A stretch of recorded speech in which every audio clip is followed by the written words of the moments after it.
Subscribe today, Tommy, if you love movies. Hey, look at boobies! I like movies. Hey, Cinema Gulp, where are ya? Help! Hey, take it easy. But I lost Cinema Gulp. Stay calm. Just go to YouTube to subscribe and hit the bell for all the latest videos. Hey, we're Cinema Gulp and we drink your cinema. Thanks, Joe. Now I can subscribe. And subscribing is half the battle.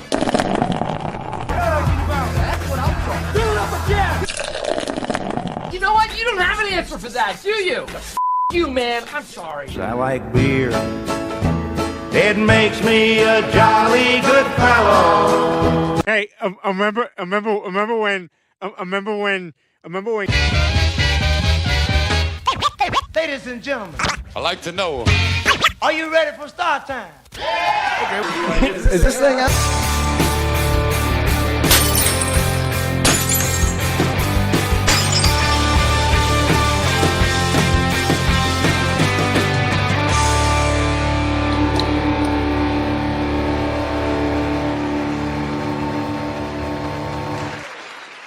So what do we think of when we think of the PG-13 rating?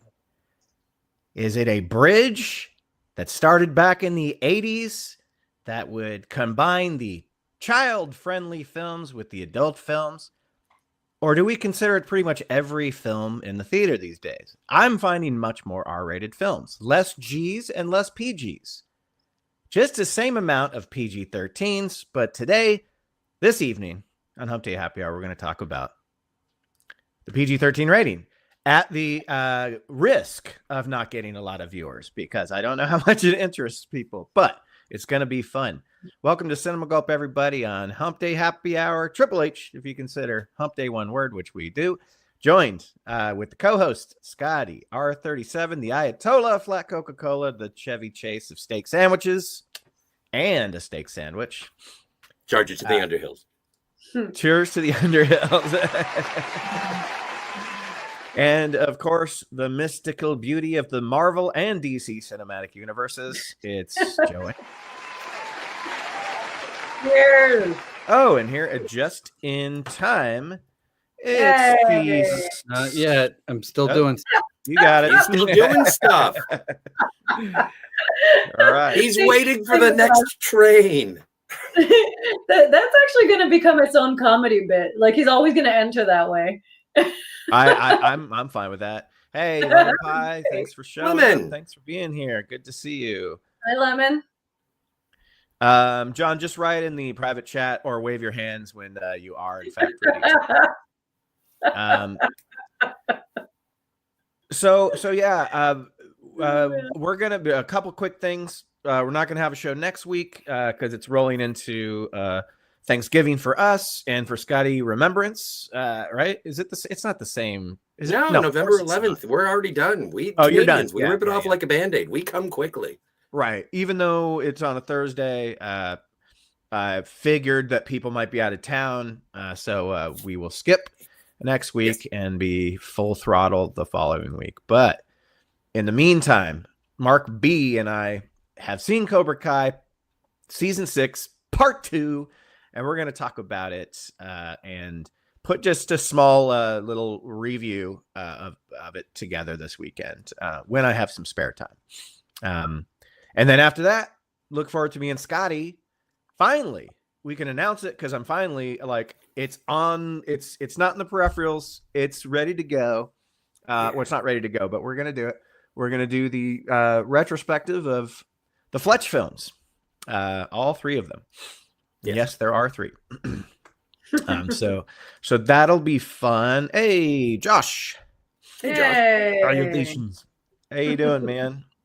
I think PG-13 was a way to convince parents to let their kids watch what should be R-rated movies. Yeah. Well, that's the fun story of it. You know, I was gonna about a year ago. I was gonna do an entire video on the creation of it, and it just took too much work. So I have all these notes and notes and notes right here of like where it started and the MPAA being formed as far back as like the silent era of movies. Lots of crazy stuff. Movies in 1934 would now be considered R rating because of content, not necessarily because of boobs or blood or anything like that. And then when John gets in, we're going to discuss most of the films in that 84, 85 era that got solely affected by it and which ones sort of caused it. It's pretty much common knowledge if you are a movie guy or movie girl. What's the movie that really did it? Let's wait for John. John. No, we're not gonna. I wasn't gonna say it, but Okay. I'm filling in time right now. I'm filling in time. All right. You know what? Let's go over the box office really quick. Sure. By the way, Scotty, do you have any DVDs this week? No.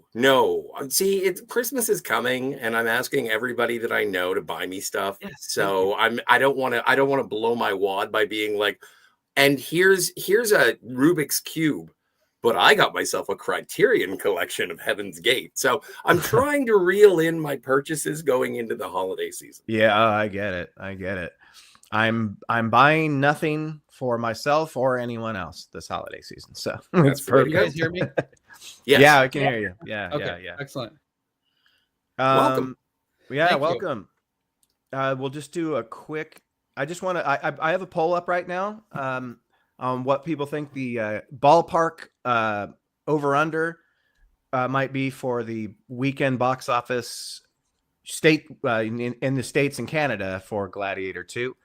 Do you think it's going to be more than 50 or under 50? So it'll be interesting. I'm going to let that go for a while. So I'm going to see it 12 times, so I hope it goes over 50. If this movie does better than Furiosa numbers, I'm going to be pissed because this is a Gladiator movie without Maximus. So suck it, Trebek.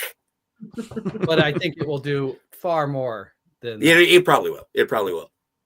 But that's a debate unto itself. Hey, Kat, thanks for being here. Nice to see you. Hey, Kat. Yes, it's Ben, Joanne. Yeah, Ben, I know perfect. You're chomping to get the PG-13 conversation started. Before that, does Scotty have any DVDs? No, we already went over that. No, I did was that? gonna. I'm asking. No, For me to join? no. He asked if I had them, and I said I've got nothing. I can Well, pull do. something random off the rack if you want. I got some. Okay, You this want to is show them? better. Only if you want to spend time on that. Play the bumper. Play I the. love- I'm doing playing that. the bumper. You will have an ice cream headache. See, it wouldn't be a happy hump day if we didn't get that. Yeah. That's true. I do feel cheated when we don't get a DVD segment from Scotty. So, yeah. So what do you Okay. got there, buddy? I'll make this real quick because I only got No a few. worries. I got 23 movies. Wicked. Just kidding. No, I did wait, buy you don't 23 movies. You don't like to But be full screen. Sorry. Let me. I was able to get some cheap. Well, I want to see the covers. Yeah. No, you will. I got some Okay. cheap options for movie collections. So I got 3 different horror movie series that each have 7 movies apiece. So that's 21 of these movies. Nice. Okay. First one has a couple movies or a number of movies in this 7 movies that I'm not even a fan of, but because it was so cheap, I figured might as well buy the whole collection. Conjuring. You can't see it. Put it close to you. Put it close to you. There you go. Yeah. So that it's actually has all missing this- a few of the current Conjuring movies that have come out since they've made this. But this basically has like the 3 Annabelles, the 3 Conjurings, There's 3 Annabelles and 1 Nun movie, which is terrible. Well, and so is the Nun 2. There's 3 Annabelles? Jeez. Yeah, there's 3 Annabelles. And 2 of them are all right. To be honest, one of them is a PG-13 horror movie that kind of works for what it's trying to be. Didn't one of them have David S. Sandberg doing it? So that's the one good one. That one's actually pretty he's good. a good horror director. That so one's yeah, like a that makes sense. prequel. And then there's one that's supposed to take place at the In space? Warren's home, and it's like a haunting of their daughter. And that one's kind of all right for a PG-13. So there's no But anyway. Annabelle in space yet? Conjuring movies. The next one would be, I only had one of these movies. We did a series on these, so I know they're all pretty terrible, but I figured for the price, might as well have the whole collection. Chucky. Yeah. I only had the first one. Oh, And I do think the second one and the Chucky, Bride of Chucky are pretty entertaining. Yeah. So I figured, you know what? Whatever. It's cheap. I found Each of these were about when we- $20 for all 7. John, Nice. when we did that Chug show and watched them all that night, I found most of them pretty entertaining. They're entertaining You know? enough. Yeah, even the new entertaining ones enough. that I kind of didn't like. I was never bored. Stuff. Yeah, I wasn't bored with any Chucky movie, which is cool. Yeah. You know? And then the other one was coming off of our bloody good year. Having watched many of the Nightmare on Elm Street movies, I realized my copies are pretty crappy, and they had a cheap 7-disc collection with everything up through New Nightmare. So now I have Blu-rays of all of those. So that's pretty cool. That's That cool. is rad. The last John, two, where just did make you them real go? quick. Deadpool Oh, and cool. Wolverine. It was entertaining enough. I have most of the Marvel movies. Might as well throw it in the collection. I went the cheap route and bought DVD instead of Blu-ray because it was that much Nice. cheaper. I don't I care. It's not admire like that. The movie looks that great anyway. I admire And that. then a rare purchase for me. I think, Ben, you probably know this. Joanne, even to some degree, you know this. I typically won't buy a movie if I haven't seen it, even if I've heard good word of mouth. And to be honest, the two purchases over the last few years I've done that on are things Ben has told me I should watch or buy, even if I don't know how good they are. Pig was one of them. The other one, I'm really interested to check out this Oddity. Oh, that's a great one. I Figured really might as well like buy it. I think it was like $5.99. I'm like, I why didn't not? even know it was on DVD because it's like a Netflix movie or something. Yeah. So now I got that. You watched it yet? No, I haven't. I never find it's gonna go right next to Pig, and I'll see it 20 years from now. But no, you gotta see I think you'll enjoy it. I think you'll enjoy it. Yeah, it's just hard to put anything on super late at night that's gonna disturb me. And that's the only free time I get to put something on. And I also always worry about James walking in the room if it's on any other time. Sure. Yeah. Josh says you can never have enough Annabelles. Yeah. Oh, and Kat's seeing Gladiator 2 tomorrow, as are we. Well, we're seeing it tomorrow night. But yeah. All right. Well, that was my DVD selections. Thanks for letting me go over it. And you know what? Now that you mention it, I forgot. I did buy a copy of Maxine. Oh, did you? Right. Yeah, I got you show that Maxine on last week? DVD. Yeah, I might have showed it last week. Okay, I think you did. Yeah. Okay, John, well, that's where great. Did you shop? Where did you shop? Just Amazon. They don't sell. Oh. They've officially stopped selling them at Target, which is where I shop weekly for like stuff for James. And so I'm so pissed off when I go in there now. I've got one less thing to get me to go to Target for. Yeah, no Best Buy, no Target. No. I think Walmart still has bargain bins, but who goes? Screw the world. That's where I got Maxine. Walmart? $10. Canadian. That's like $5 American. Yeah. Well, getting Oddity for $5 is worth it because like now sometimes if you stream something, either buy or rent, you pay $5 or more. It just depends. So it's like now you can change your idea about buying DVDs if you haven't seen them, I think. Maybe. Oh, I mean, we can do a whole episode on how I think all of us here, I mean, physical media. I buy more DVDs than Blu-rays. I mean, my collection's bigger. It's got to be something I really want on Blu-ray or found out that the restoration was super good. Otherwise, I don't care. I'm like John. It's like, oh, dude, I can get Made and Swingers in a pack for $8 on DVD. Right. Hell yeah. Well, another reason why I'm doing this, like I normally wouldn't buy movies I already own, even if like there's a better version. I don't really care. But these take up less space than owning the 7 single DVDs on my rack. And I am running out of space. You've done that before where you've given me a bunch of your stuff. Things. Yeah. Look at all these that you could have because I have versions of a lot of these that I don't need anymore. I'll take them. I have the Nightmare on Elm Street ones, but I'll take the Chucky ones. I have. I had at least the 2 original Conjurings, if you want those, the good ones. And I had all 7 of the Nightmare movies. So you could have any of those that you want. I have the Conjuring 1 on Blu-ray, but I don't have Conjuring 2 at all. Oh, you can't have Freddy's Dead because it's actually, even though people hate that movie, I'm kind of a fan. It has the coolest cover, in my opinion, of the options I had. So it's the one I display, even though it's like, oh, that's the terrible movie. It's got a cool image, like with this glove coming out. Yeah. So some of the ones that I've replaced with better versions, I still want to keep the older DVD cover, like on Friday the 13th, those really cool old ones with the silhouettes and stuff. They're just way better than these like fucking Walmart covers. So I hate it when it's an off-brand company or whatever that makes, distributes them. So they use just like random, they like fan art covers almost. Kat says Walmart sells steelbooks now. Wow. I guess. Oh, they that's smart for them. Maybe Best Buy just didn't sell much. Maybe that's why they're just like, screw it, because they didn't sell much. having been a person who was once employed by the Big Blue Embrace, there is a certain level of getting rid of their fit. I want to say they're less expensive product. They don't want people coming in to browse and say they don't want anything and leave. They want people there to buy high ticket items. And that's what it seems to be. Well, that's my opinion. I could be very wrong. No, it sounds right to me. Plausible. We'll get into the main topic, but I do want to quickly go over the box office, which has a little bit to do with it. So do you need to play the DVD outro or no? No, we're good. Well, then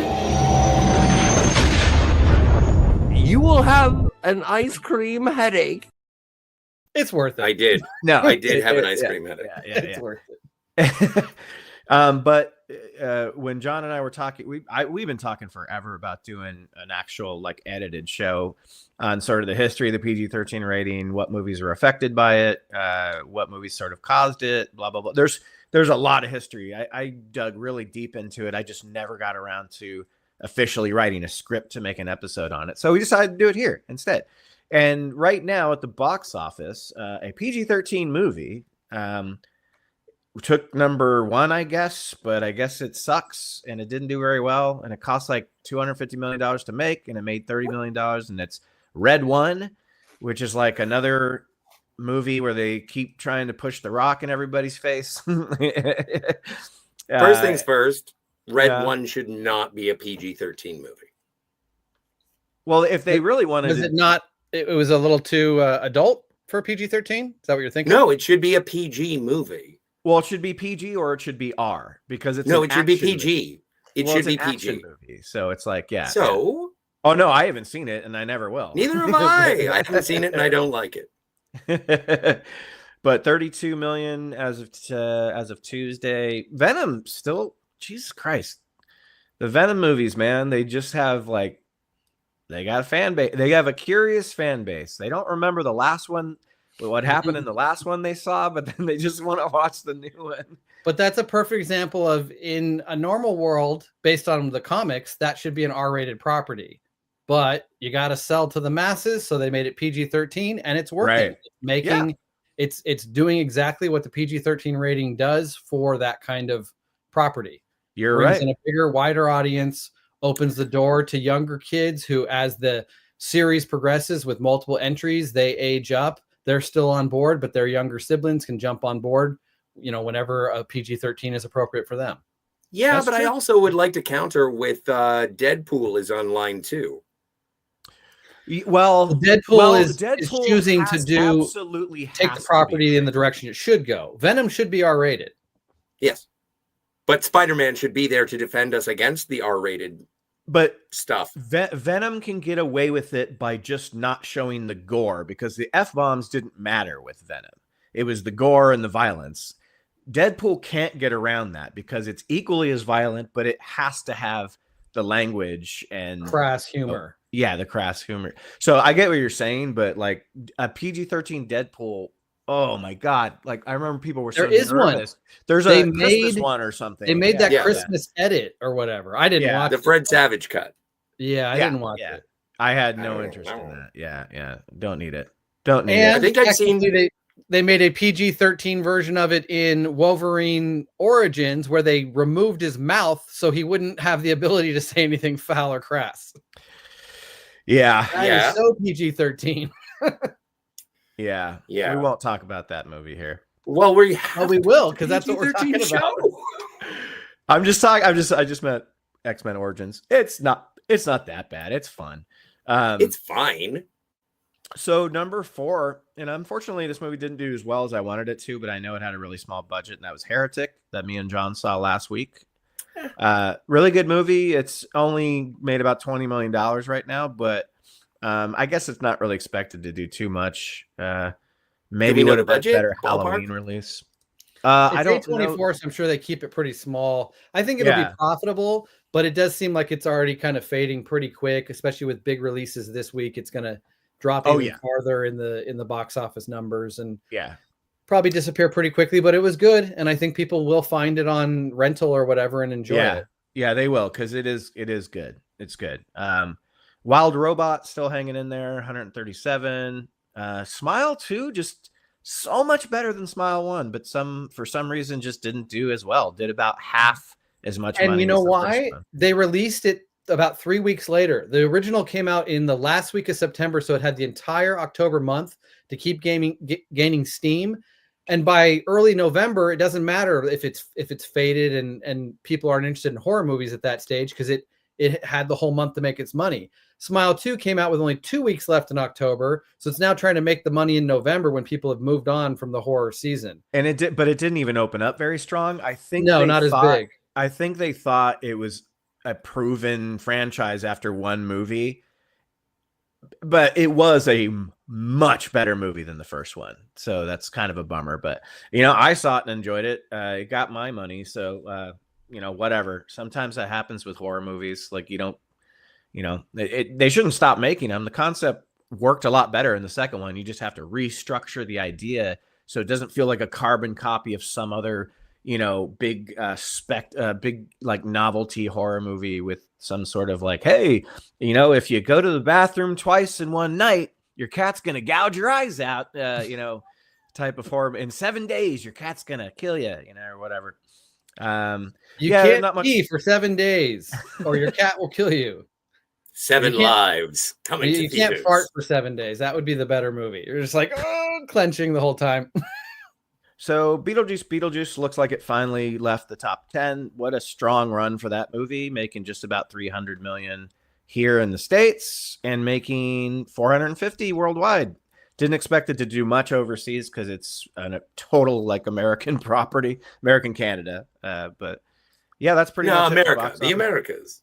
Yeah. And in hindsight, it wasn't quite as strong as when I first saw it. I was just happy it didn't suck. So I was kind of blowing it, but it's good though. It's good. Let me connect our PG-13 conversation and Beetlejuice just for 1 second, because I was going through some movies from the 80s and stuff, and I was, even though I probably have known this forever, I was kind of shocked to come across Beetlejuice and realize, wow, they still kept that in 1988, 4 years after they started, reorganizing how they want to rate movies. That movie still got a PG, when clearly it has some pretty horrific images in it. It's got an F-bomb. It does? And it has nice fucking model. You're right. I was so sure, this must be one of the yeah. PG-13 ones, and it was still PG, which is like, it's just weird how they were picking what got PG versus PG-13 during those first couple years. Yeah, the first couple years. One of the movies we'll talk about, it's unbelievable that it's PG-13 because it was right at that moment, where it wasn't supposed to be. But how do you want to start this, John? Let's get into because I guess the first thing is talking about why it was created. Right. So, I can play a quick clip if you want first.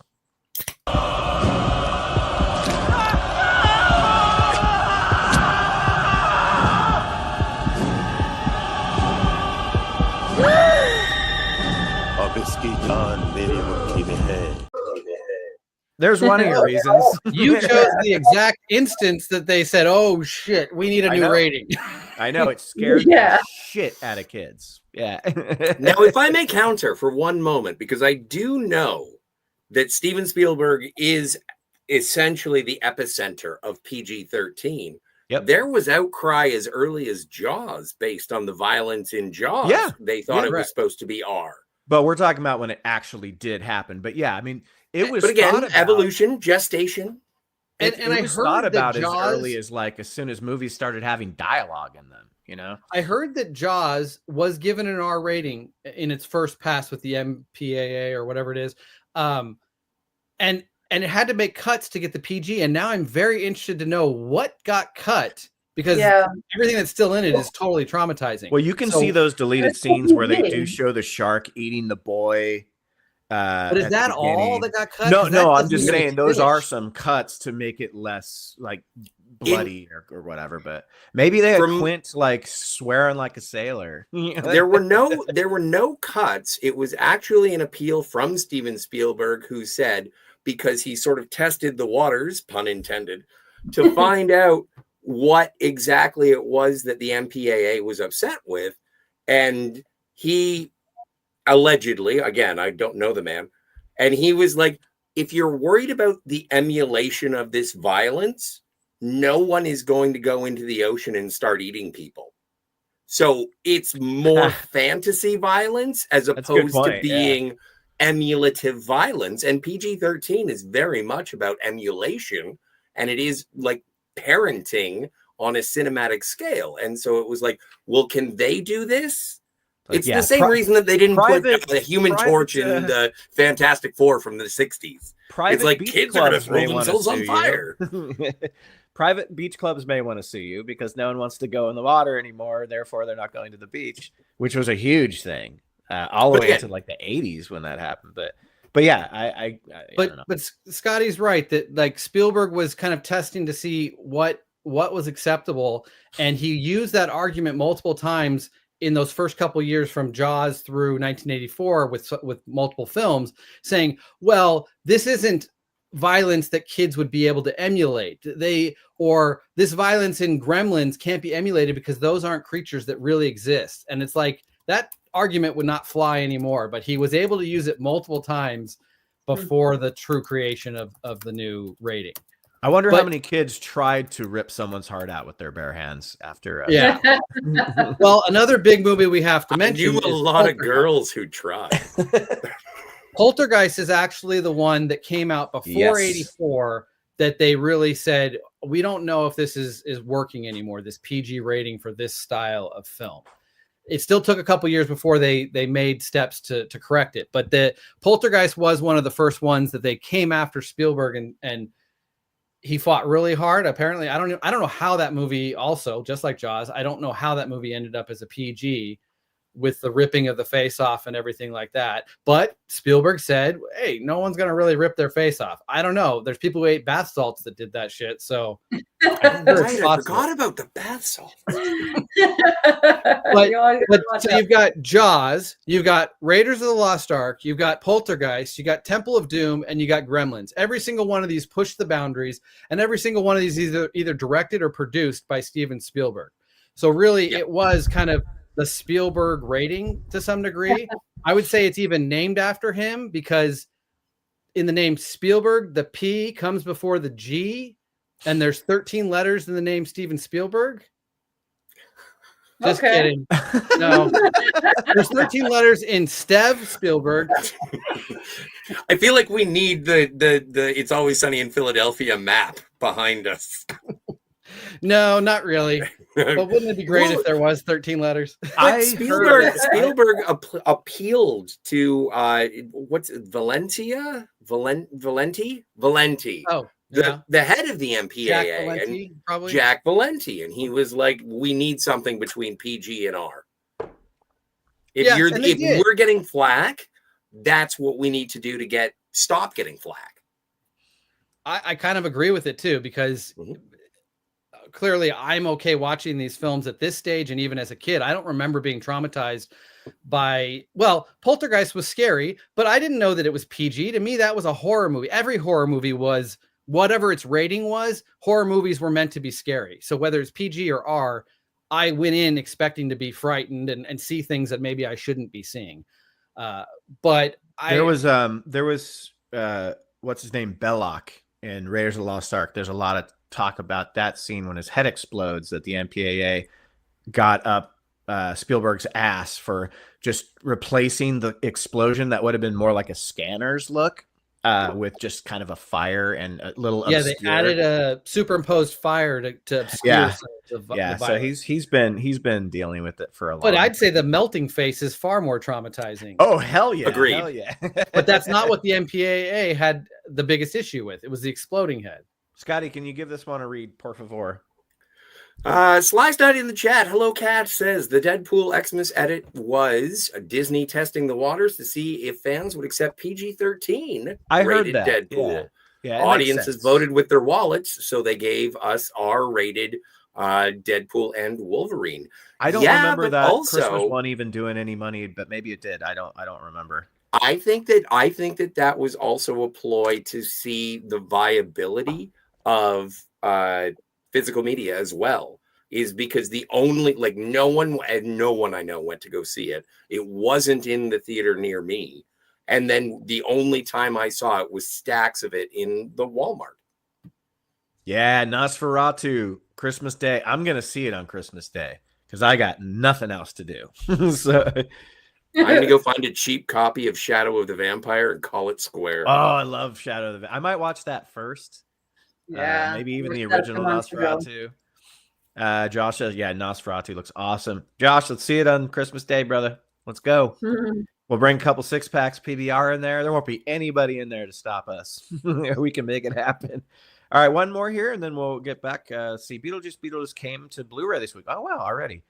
Well, I guess it's been out for a while now, since September. Jeez. I've got the glow-in-the-dark steelbook. I saw that on Twex, or whatever it's called.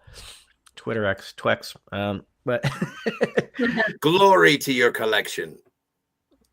But yeah, God, John, you totally made me realize how much it was kind of a spearheaded Spielberg thing.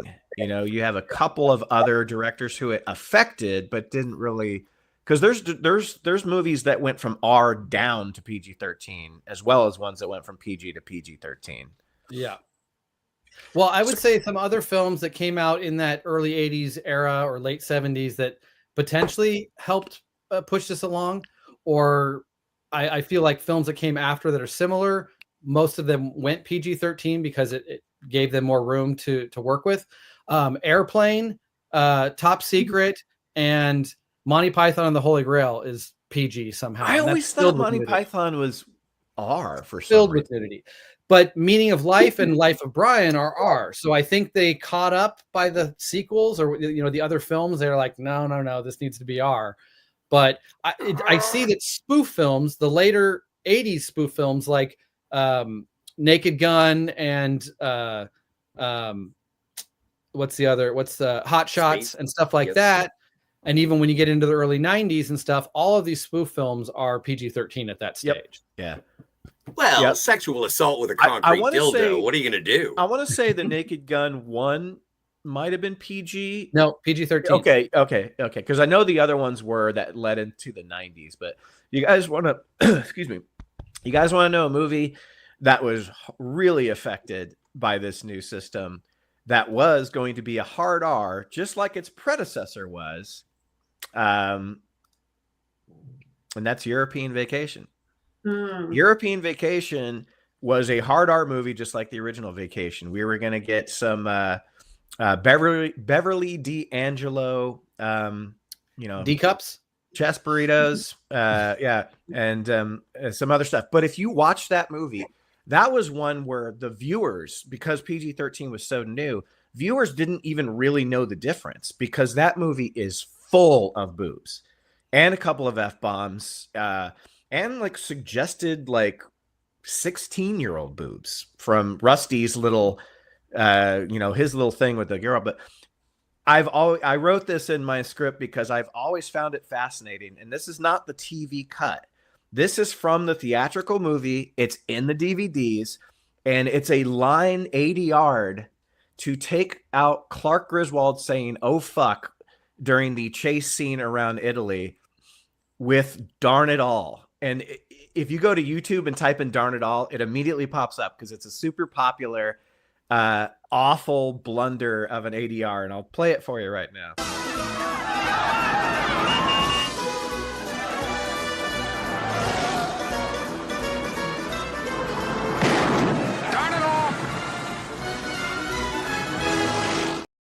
Tell me you saw that. He yells, "Oh, fuck." I'm going to watch it.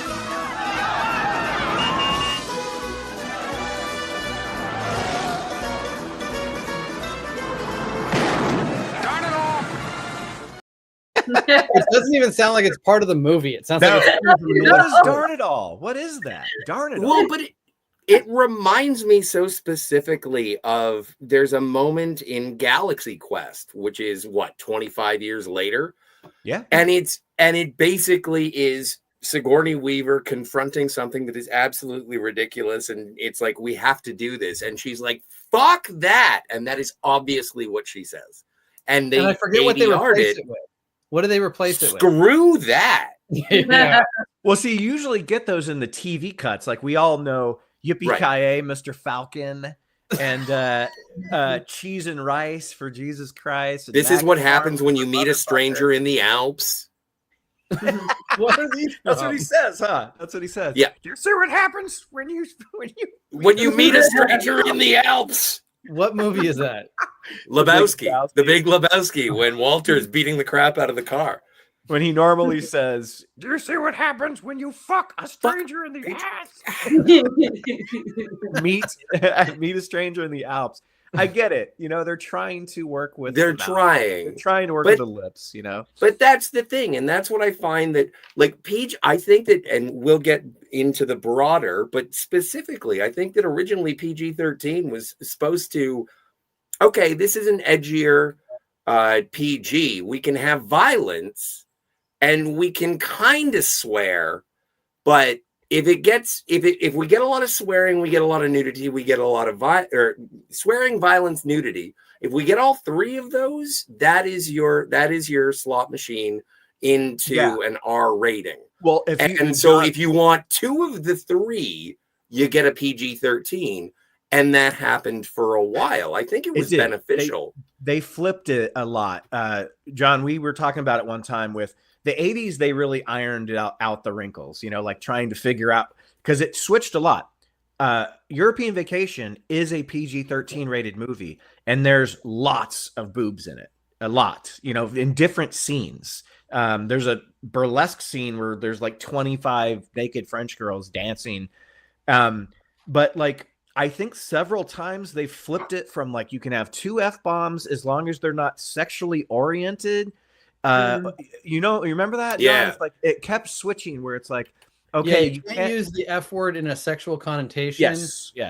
You can have sex scenes, but they can't be graphic or show. I guess you could show boobs, but you know, not really anymore. Genitalia. Yeah. I guess butts maybe. I don't know. I'm not sure. I'm not clear on what body parts you could show. Can you show a thumb? I don't know. Well, dude, remember Splash was PG, and you see Daryl Hannah's ass for a good 5-10 seconds. And I believe the Disney Channel did. They did Disney. What do you call it? Direct TV, Disney TV. Had to like put more hair coming down, covering her butt. They just copied and pasted her hair and put it. It looks like a 5-year-old went on iMovie and just did it themselves. The only reason I own Splash is because of Daryl Hannah's ass. Yeah, it's pretty fantastic. What a sin.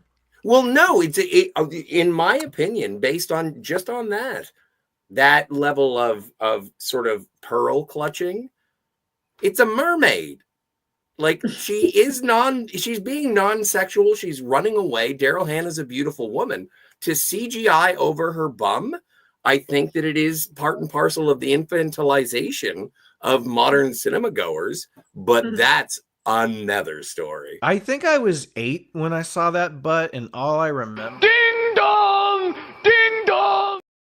At 8. Mm-hmm. At 8, yeah. And it was that big, too. It was that big. You're a big salami fan back then, huh? Who wasn't?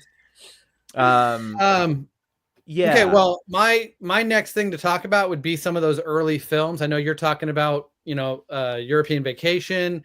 If you want, we can talk about kind of the first film essentially that got the rating. Go for it. So the first film, well, does anybody on the panel know what the first film that got the PG-13 rating? I got the picture ready.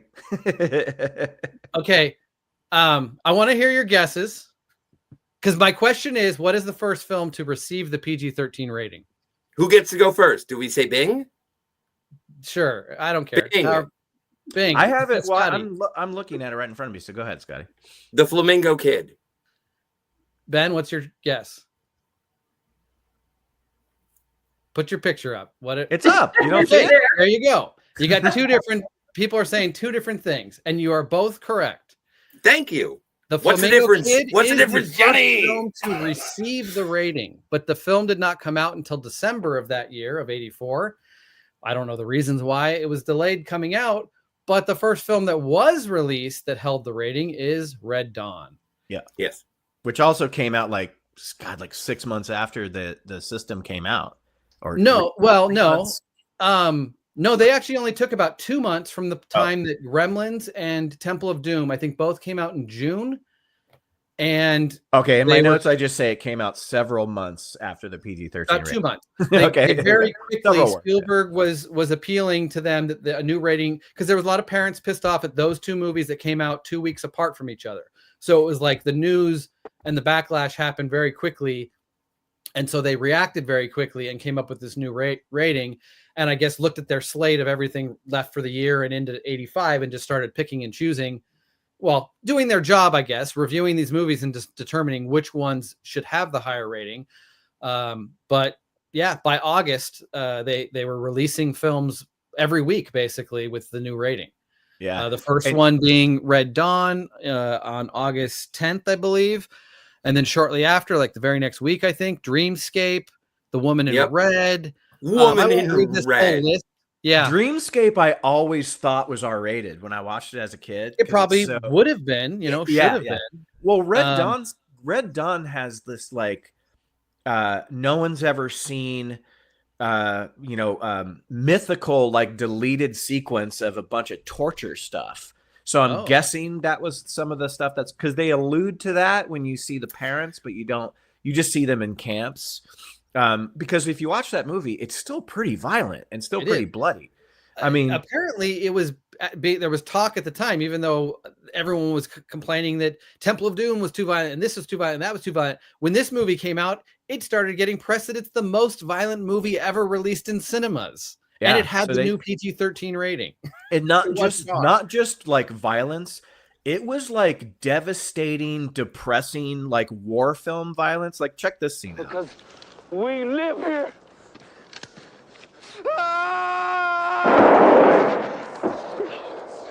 Don't shoot you. Don't shoot you. Don't shoot you.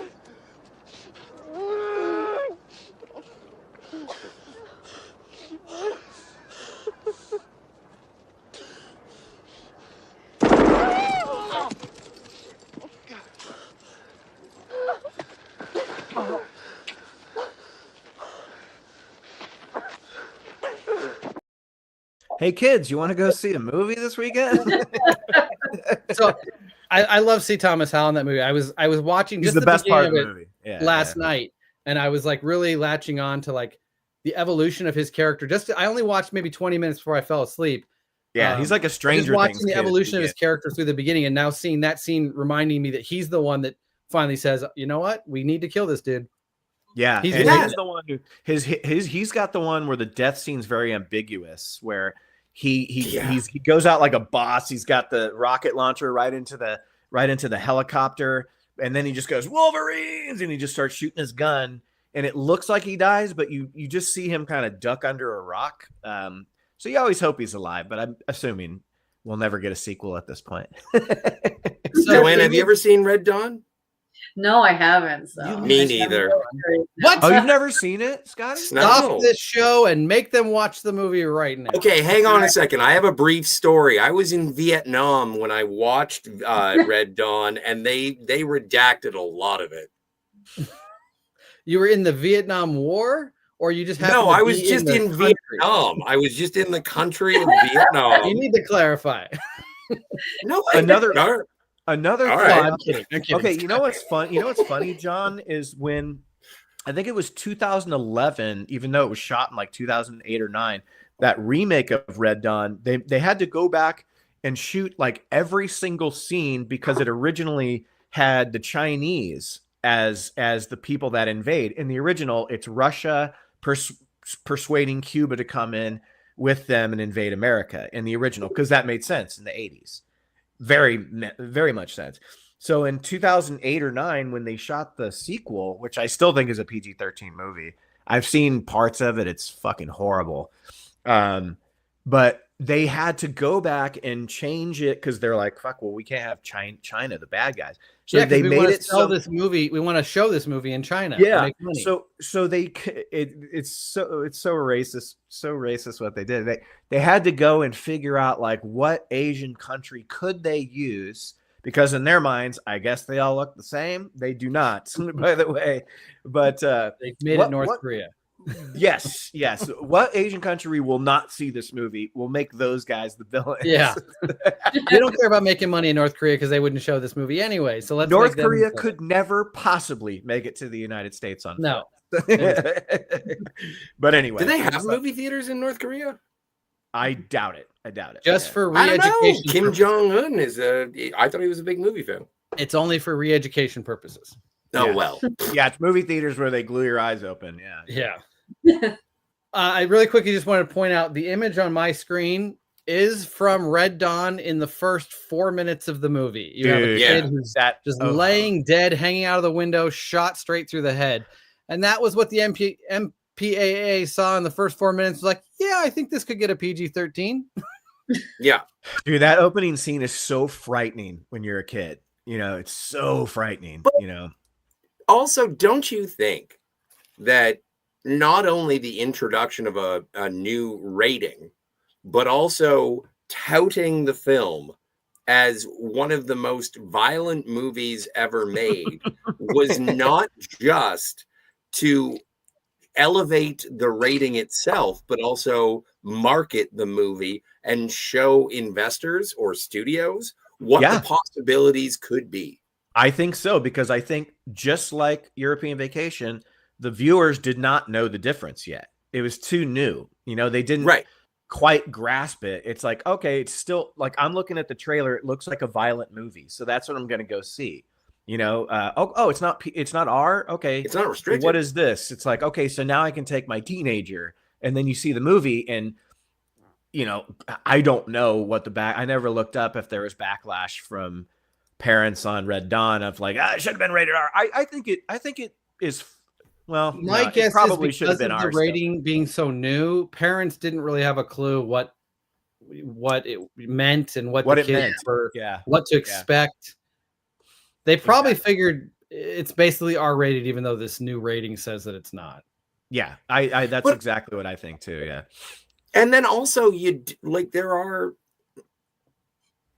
as the rating progresses. I suppose I'm getting ahead of myself. Sorry, I saw that. Toby Hooper was aiming for a PG-13 movie. Fly Snide says Toby Hooper was aiming for a PG rating for Texas Chainsaw Massacre. True story. I believe I heard that too. What would that movie look like had that happened? Wow. More blurry. I mean, everything is very graphically implied in that movie, but do they actually show you a ton of on-screen violence? I just saw it over Halloween season, and it's not very bloody until the very end, and it's only from them hitting the girl's head.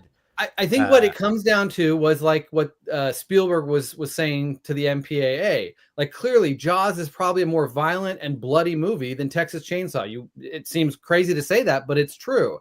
But you could make the case that Texas Chainsaw Massacre is something a kid could watch and go emulate.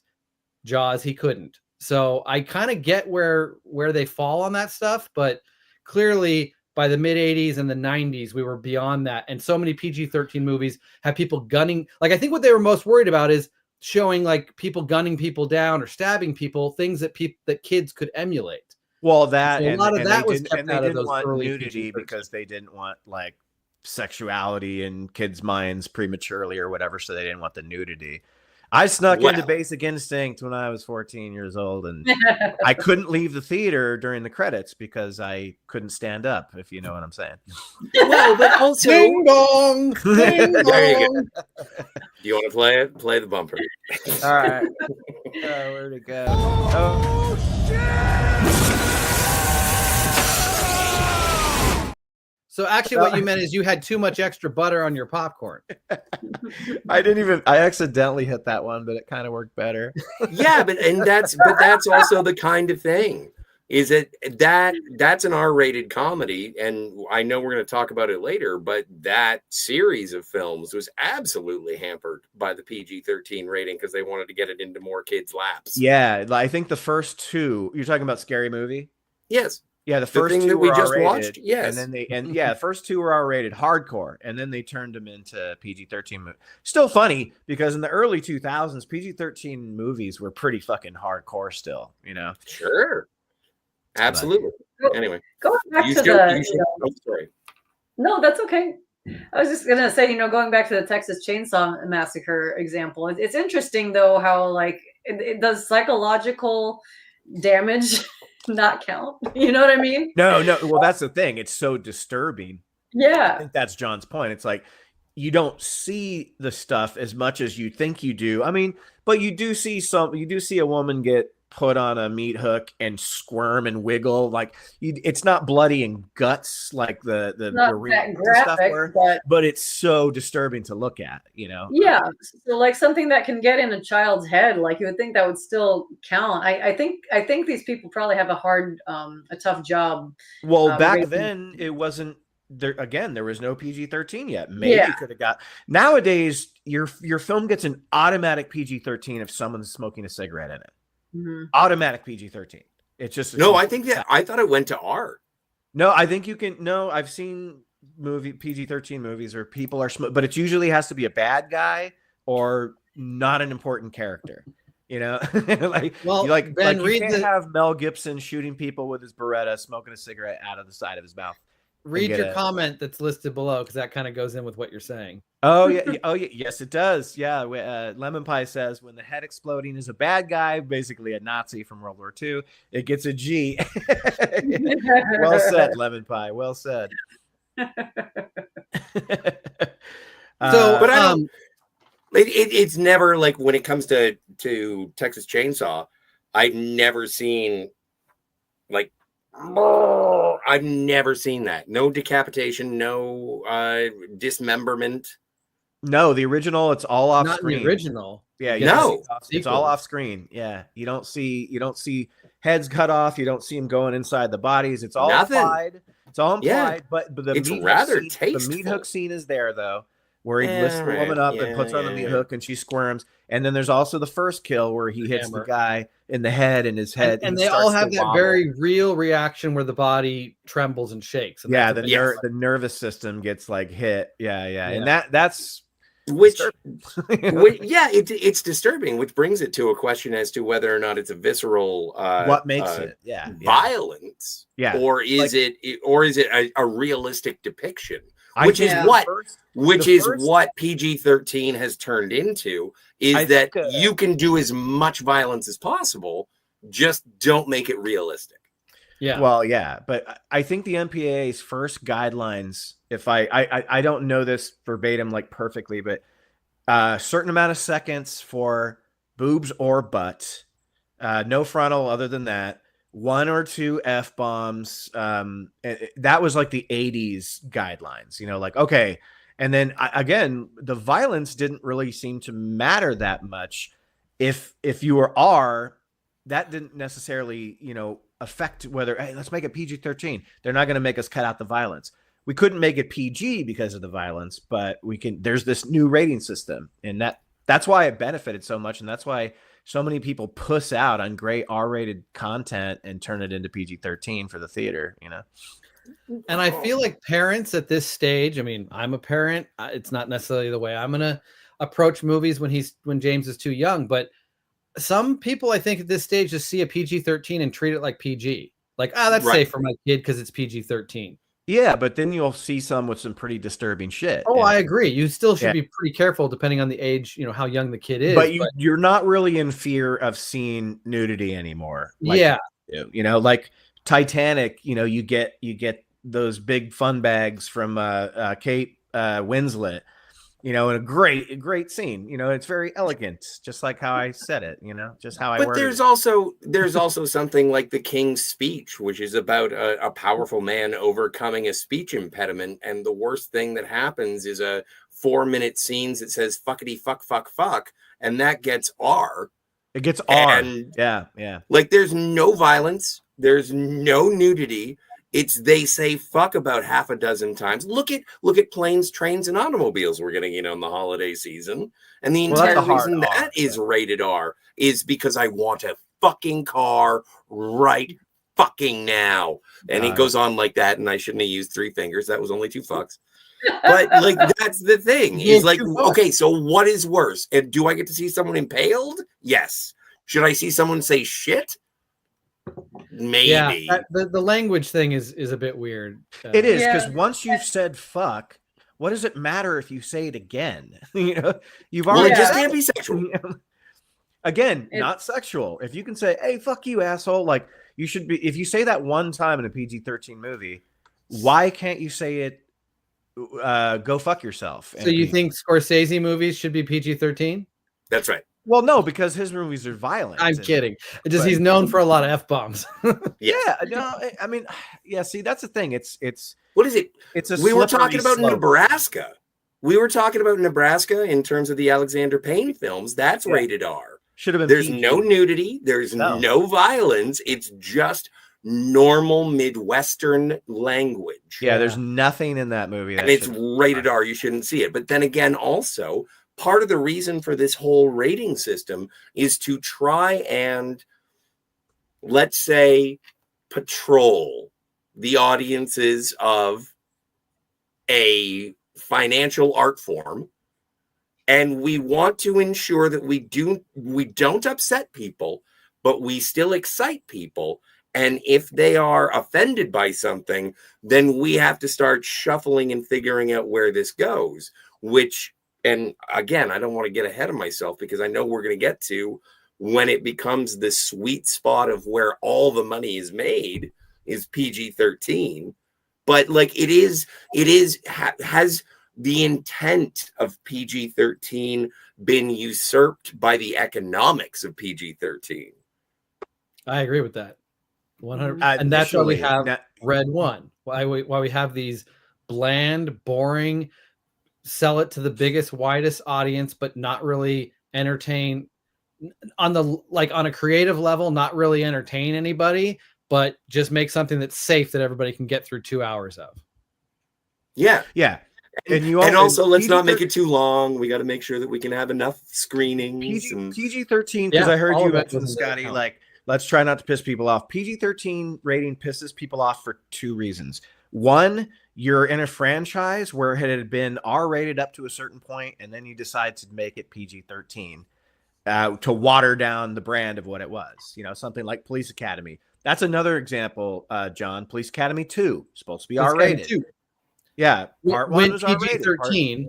Part 2 is PG-13. Yeah. And then strangely, I believe all of the ones after part 2 are PG. PG. All of them are PG. And the other way, so PG. something like how like people got super pissed off that Live Free or Die Hard was PG-13, even though there is an R-rated cut, which is better. Still a cool movie, but people were just pissed that there was a Die Hard movie not R-rated.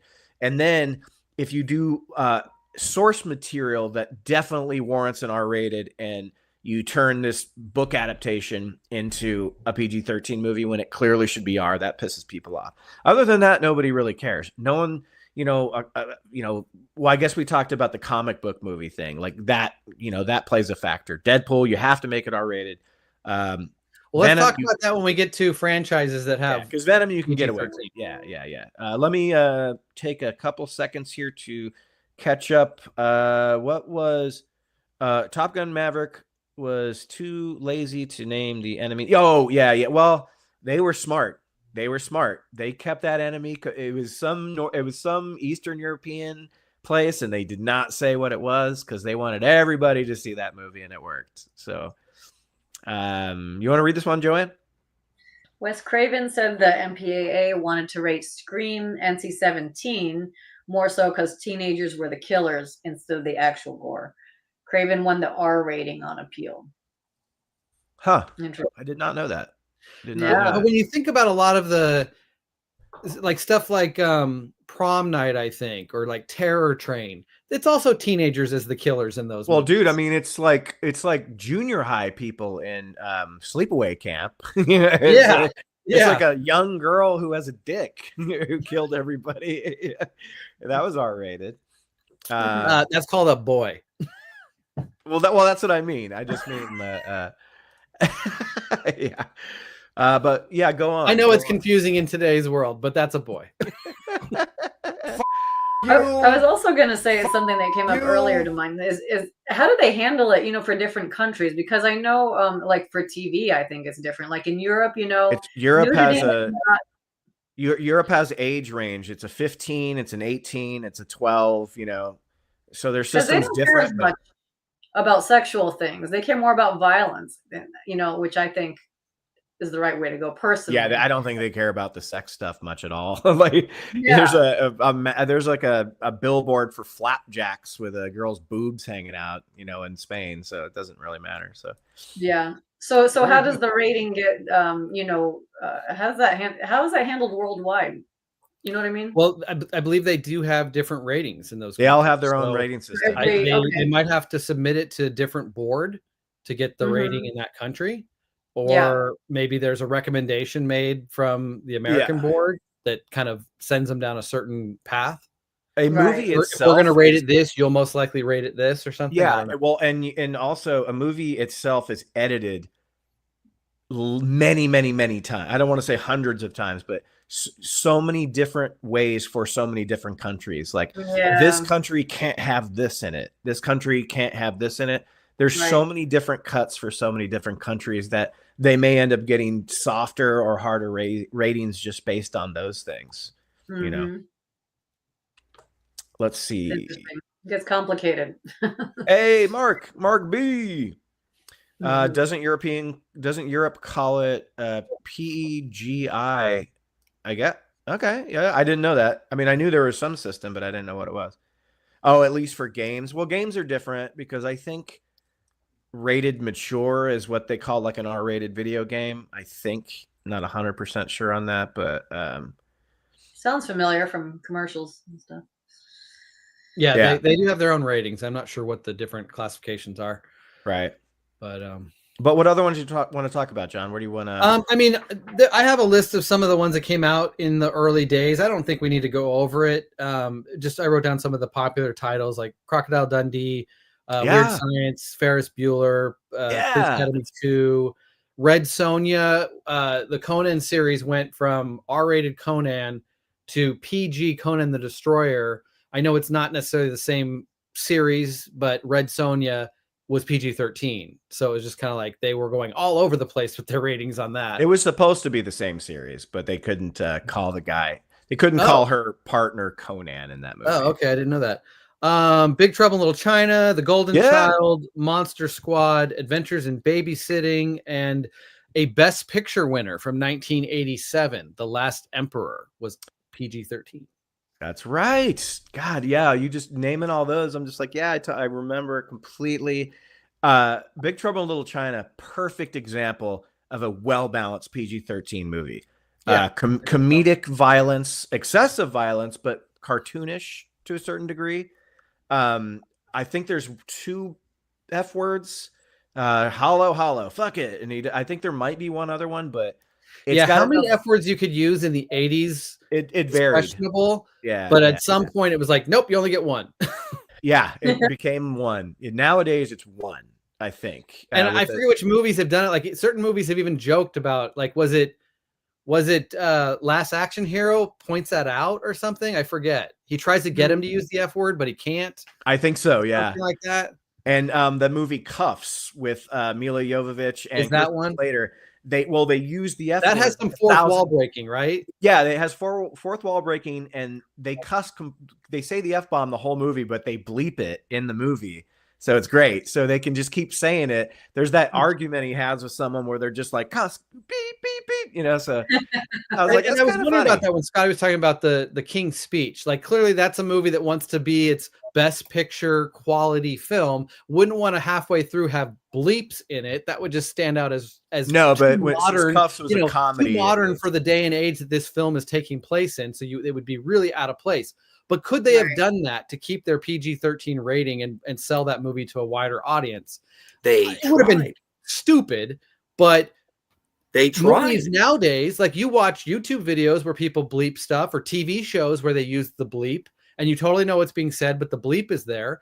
Is that a thing that a movie could just say, we're going to make our movie as fuckity fuck as we want, but we're going to bleep every single one of them, so it's going to end up PG-13? Yeah. And release it in theaters with all those bleeps. Well, I think Cuffs the was movie like has really the only done one that. that tried that. Let's see how this sounds. You. You. But that would get really annoying in a movie, just like constantly. But they did that in Ocean's 12. Well, stuff. Before you came back, Scotty, I was talking about the movie Cuffs with Christian Slater, where they have that whole thing where they say the F word so many times in that movie, but it's just bleeped because, like John said, the movie just totally breaks the fourth wall. Christian Slater's talking to the camera, you know. And was it still PG-13? That film? Yeah. Okay, I like that movie. They got away with it. That was one of the ones movie's that funny. definitely helped me fall in love with Mila. That is my favorite Mia Jovovich movie. So yeah, those were the ones I wanted to bring up. I guess if anyone else wants to talk about those early days, we can kind of talk about the transition to what Scotty was saying, where it became very profitable and the go-to rating. Just a couple stats here. In the first couple years, it kind of fluctuates, but there's some interesting numbers here. So Red Dawn was the only movie in the top 20 for 1984 to hold the PG-13 rating. It came in at number 19. Nice. They only had 3 movies in the top 50 that were rated PG-13. Dune being number 50 and rated PG-13. The only other one that year was The Woman in Red, also was in the top 50 movies. Which doesn't make sense to me that they would make The Woman in Red to be a PG-13 movie, because again, a lot of teenagers want to go see a romance with Gene Wilder. Yeah. I don't think they were using the rating to focus on teens, even though it has that connotation of PG-13. I don't think they necessarily looked at it and go, oh, this is teen centric, so let's use that rating. But yeah, well, I haven't seen that movie, so I couldn't tell you like how far it pushes itself beyond a PG-13. But yeah, it doesn't seem like the kind of movie that would be marketed to that age range at all. I don't want to undermine The Woman in Red, but I would say that it's like a low rent Annie Hall or a low rent 10. Like it, and again, those are 2 movies that are specifically directed for or targeted at middle-aged people of the time in which it is released. It's about middle-aged men falling in love with hot women. And it's like, oh yeah, no, definitely. 18-year-olds are going to empathize with this. I believe it was the 33rd highest grossing movie of that year. So it's still Gene Wilder's right big draw. Kelly LeBrock. Well, and speaking of Kelly LeBrock, we get Weird Science. Yes, Weird Science was 85 and had the rating. Wait, talking about 85. Can we really quickly go back to Woman in Red? Because I had to step away, but I was listening. I remember seeing that movie as a kid, and I think it got its rating because Kelly LeBrock is pretty much in bra and panties the whole movie, but especially the ending. But no nipple, no problem. No, I know. No, I'm not saying why I would make it that, but the reason it might have had that effect was because when I saw it for the first time as someone under 13, I got excited from it. So maybe the measure is a kid should not get excited that way from a PG rated movie. I would accept Flash. On the board. You know, they had a big dry erase board where there's clusters and they're okay, wait a minute. So a 9-year-old walked out of a theater with a boner after watching this movie. Okay. It didn't matter that you didn't get up. They knew. Right. But that reminds me of Tom Selleck's Runaway, which was also from 84 and rated PG-13. Rated PG-13. Came out in December. Tits, violence, horrific violence. It's almost is that the one with the Superman. Is that the one with the little spidery things? Yeah, I love. Sometimes that they fly. Yeah, I love that. It's such cheap, good fun. Like it, by all rights, it should be an R-rated film for the era, but they put it into PG-13. And the only reason I can think of that is we're advertising PG-13. Yeah, I do think there's some of that. They're like, we got to get people used to this rating. We got to slap it on a couple films people are actually going to want to go watch. So, well, that's the funny thing too, because the very first Arnold Schwarzenegger PG-13 rated movie was a comedy. And I want to say it was Twins. Other than that, he'd only done R-rated films. Well, wait. Well, he did the PG. He did the PG, but like the PG one was before he became a megastar. He was getting there, but he wasn't there yet. And then, then he got known for Commando. Oh, blasphemy. So like Twins, that made sense. PG-13. I always thought that movie would have been funnier if it was R-rated. It's PG. I don't think it's PG-13. I'm going to look it up. I think it is. And my guess would be Kindergarten Cop is as well. But Kindergarten Cop is also PG-13. But then his first like sort of action PG-13 movie I guess was Last Action Hero, which didn't do very well. But I don't think that had anything to do with the rating. But people were used to an Arnold action movie being R-rated, and his movies usually lived up to that rating. Like that's why we were like, oh yeah, Arnold movies kick ass because of the action that we do get. Right. So neutering it to PG-13 when no one had really seen that yet. Right. And that's how he could get away with that in the comedies. And McTiernan did such a great job with so many R-rated movies. Like him being forced to make a PG-13 movie probably wasn't the right move either. I swear, if there was an R-rated cut of that movie, release it back out in theaters and it'll make $500 million. If that movie was R-rated, I enjoyed the movie. It's funny. Yeah, Twins is PG. Kindergarten Cop is PG-13. Okay. Yes. Makes sense. But that's funny though. PG in 1988, there's some dead body. David Caruso has a bullet in his head in Twins. Just look at my screen. That's the very first PG-13 movie. Scene. There you go. There's a Dead child. There's a Kelly Preston. I mean, not a harsh sex scene, but a suggestive sex scene.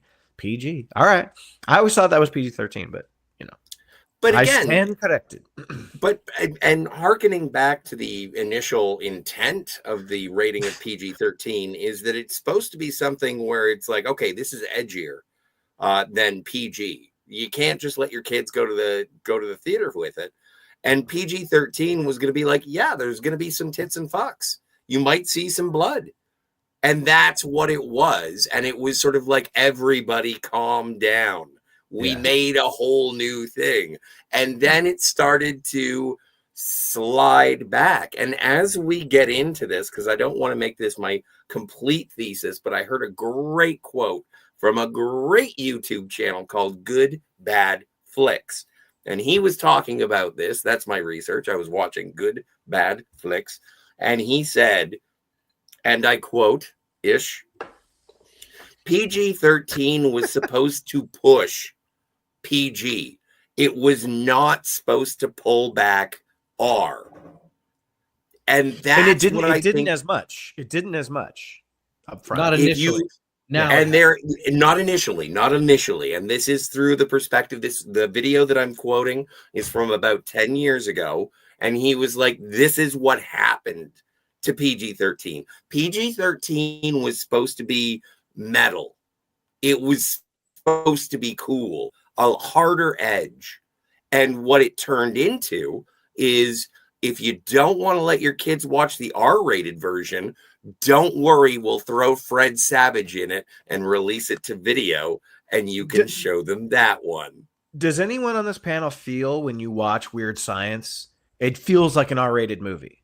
Yeah, I had to question that didn't have an R rating. Weird Science has so much sexual content. I mean, and boobs here and there, but just, I forget. It's been such a long time. The whole movie is like a teen house party. There's all kinds of crazy shenanigans. The whole movie, like you're just like, oh yeah, this isn't R rated. That's crazy. It would be now. Did you stay seated? What's that? Did you stay seated? Because that's the gauge. Well, that also had Kelly LeBrock in it. I was 10 by that point, so I was maturing. Steven Seagal was in I was 8 Kelly LeBrock. So real quick, just to continue on with some of these stats Wait, here. can you answer this question, John, for Josh? No, I don't know. I don't know either. So Josh is asking, what made The Last Emperor PG-13? It's very. I may have seen it many years ago. I don't really think I have. I think it's like in a foreign language. It's about the little kid. The little kid. Yeah, it's the I have Last no Emperor of idea. China. Bartolucci, some Italian director is the director. I've seen other films by that director and never liked them, so I don't. You know me. I'm doing my list. I will get to 87 eventually, and I will see it, but I haven't yet. Is that the one where the kid is still breastfeeding when he was like older? Maybe. And then maybe that's why. Is that wrong? I've saw that movie when I was a I'm kid. 46. I still breastfeed. So just continuing with some of these stats for how PG-13 was working at the box office initially. In 85, there was only one film in the top 10, 12 in the top 50. So the previous year, there was only 3. So it was starting to grow. They were starting to see the signs that this could be a profitable approach to making movies, but there was still only 1 in the top 10. By 86, you had 4 in the top 10, still 12 in the top 50. 87 has a weird dip where there's only 1 in the top 10, but 13 in the top 50. And 88 is where the big dip is. 88 had 0 in the top 10 and only 6 in the top 50. So something in 88, they were pushing back and producing more R-rated that was successful and a lot of PG that was successful.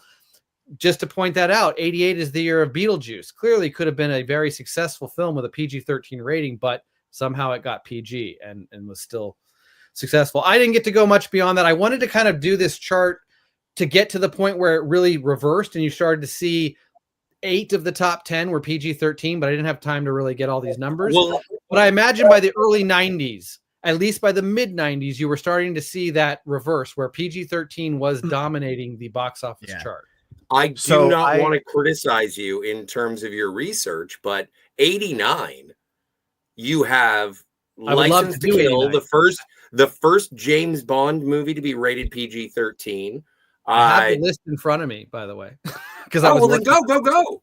Well, hold what on, I don't really have, quickly. this list doesn't show you ratings. I have to cross-reference and go, is that movie Oh, PG? yeah. But it's Really got like quickly, Batman number 1, Indiana Jones, yes, PG-13. Yeah. Look Who's Talking, PG-13. Yeah. Parenthood. You look like you're flipping us off with that. Probably, I know. Parenthood, probably Fuck R-rated. this. Fuck you. Turner and quick Hooch, fun fact, maybe, quick- Uncle quick- Buck, That's maybe. But 2 anyway, Fs.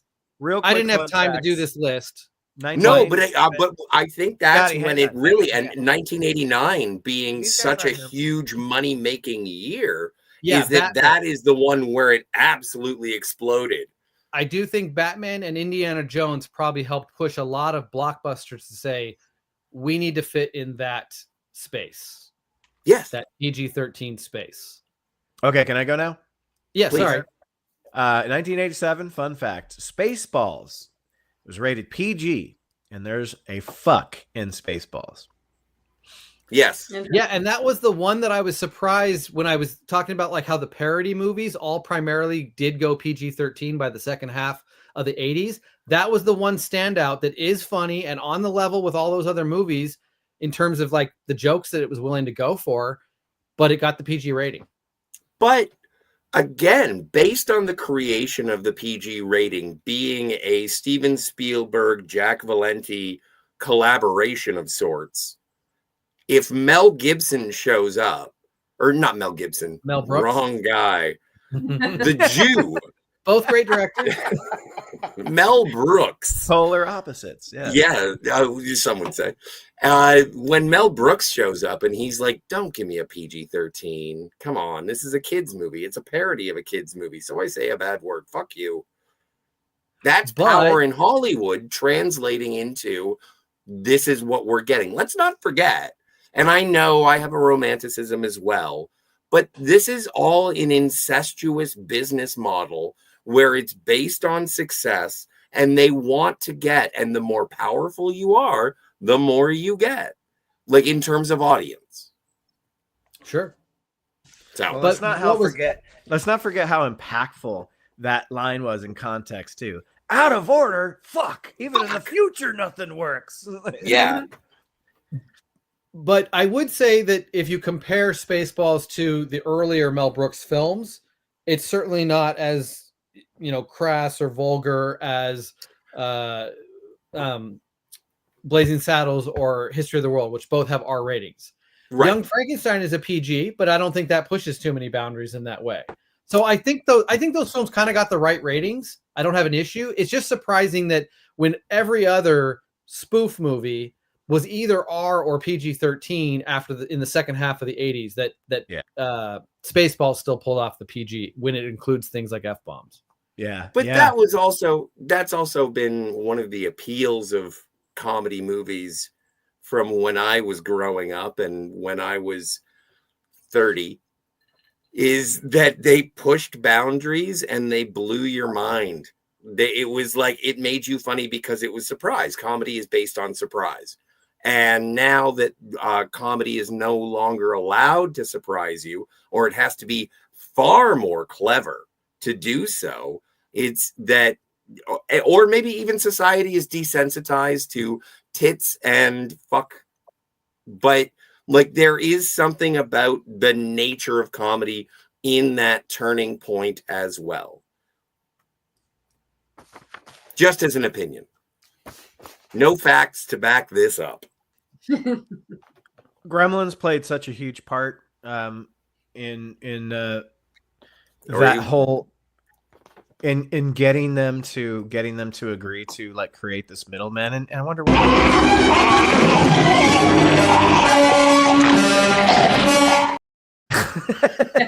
And I'm actually kind of interested to go back and look at maybe an original trailer for that film, because apparently they completely hid any single image of the green version of the gremlin, the monstrous version. It was all sold as a little trailer lie. only shows you Gizmo. So clearly parents would be going in like, Christmas movie with a cute, lovable. It's an ET. This is basically ET 2 years later or whatever. A hooker gremlin and a flasher. That's in Gremlins too. No, it's in both of them. And the bar scene. Oh, is there? Oh, I just remember. Yeah. I only wanted to fuck the one from Gremlins too. With the lips? Yeah. So eventually, as we were pointing out, the PG-13 rating took over and became the most profitable rating for Hollywood to pursue and put out all of their blockbusters. And if you look at the top 20 movies currently right now, I'm pissed because 2 movies this past year edged their way onto the list to make the numbers not look as impressive. But 16 out of the top 20 are all PG-13. Only 4 films are either R-rated or PG. 2 of those came out this year, which is Deadpool is now at number 20. And Inside Out 2 is at number 8 on the all-time movie-making list. Inside Out is PG-13? No, it's PG. Oh, so my point is okay. Inside Out 2, The Lion King, the remake piece of shit, Frozen 2, Super Mario Brothers, what a piece of shit, and Deadpool and Wolverine are the films that have made it to the top 20 all time that don't have a PG-13 rating. But if I was just to if I was to continue beyond 20, it just keeps growing. It's like I wasn't able to do this math real quick for you guys, but I would say out of the top 100, you probably have at least 75 to 80 of them are PG-13. Well, and I watched another breakdown. And I apologize. I almost feel like it's worse to be on a YouTube channel and say, no, my source isn't Wikipedia. My source is other YouTubers research. Hey, so anyway, but they were doing factual actual. And they said that out of and I think this was about 10, 14 years ago, they said that the 30 years prior, it was like 55 of the, or not 55, but out of the 100%, out of the pie chart that I can vaguely remember because of Pabst Blue Ribbon, they said it was more than half of the movies that have won Best Picture are R-rated. But there seems to be sort of a bias. There seems to be a marketing bias. And I do think that it has a lot to do with How many asses can we get in seats? And if we can't get asses in seats, then your creativity means the square root of jack squat. And if you get word of mouth, like the Descendants, or not the Descendants, the Holdovers, R-rated? Yeah, Probably.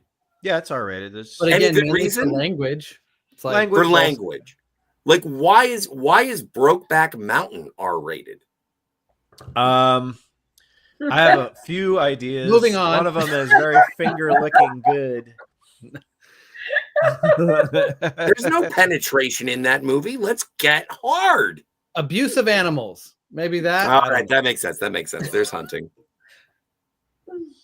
But yeah, no, Eating of bring up that beans point before about like sex. the ratings for best picture winners. I'm kind of interested now. I would like to look that up and see how, you know, once the creation of PG-13, which films have maybe won with that rating. I could see a bit of a connotation. I don't know if people would really pay attention to that when they're really the actual Academy voters would spend time going, well, I could choose this great R-rated film, or I could choose this other one that I like better, but oh, look, it's got a weird rating. It's PG-13. This is made for teens.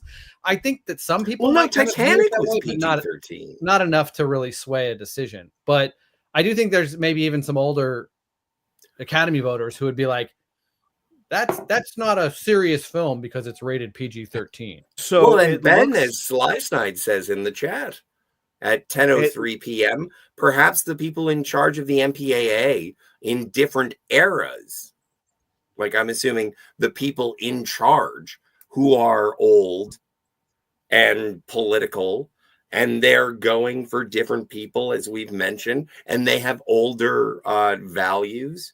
And it's like, oh, I don't like that F-bomb.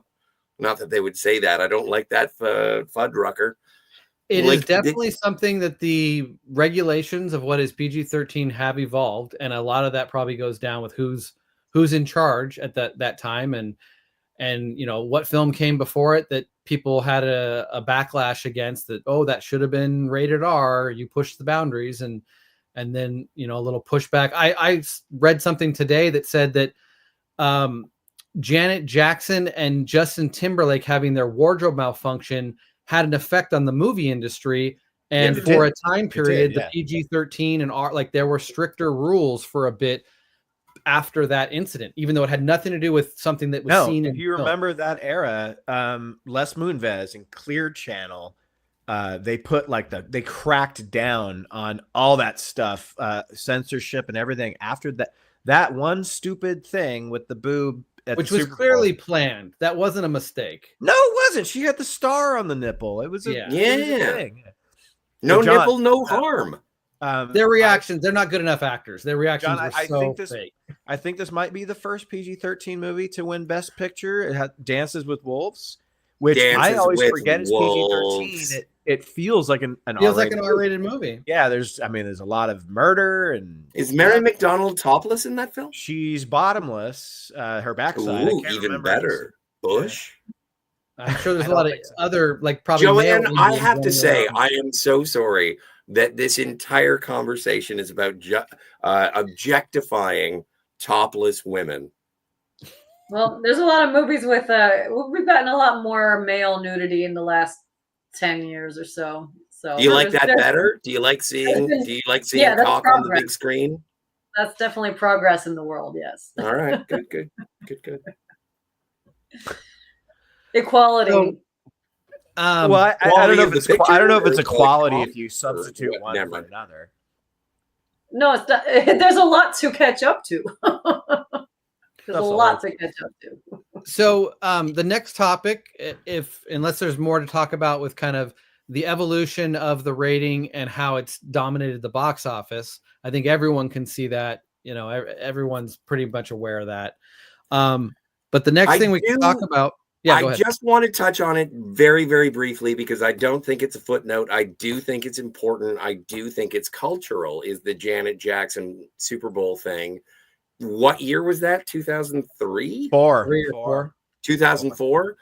And I think at that time things were a little more reeled in. Everyone was clenched.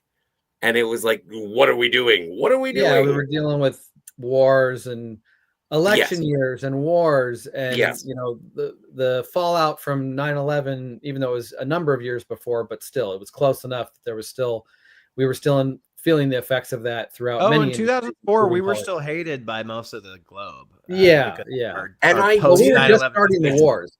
The wars And were it was just getting also kicked they off. hate our freedoms, opulence. It was a matter of hedonism, and you're not respectful. So I think that there was a little bit of that, and maybe we should reel that in as a Western culture, which I disagree with, but I'm an asshole. But also, I do think it goes to a point where the entertainment industry does sort of dictate mores, not morals, but mores. And it's like, what are we as a collective going to accept? And I do see that as being one of those speed bumps to ensure, like, not ensure censorship, but to enforce it. And I think that was something that also happened with Batman Returns, is that it was like, this is a property that was intended for children. Didn't you see the Adam West show?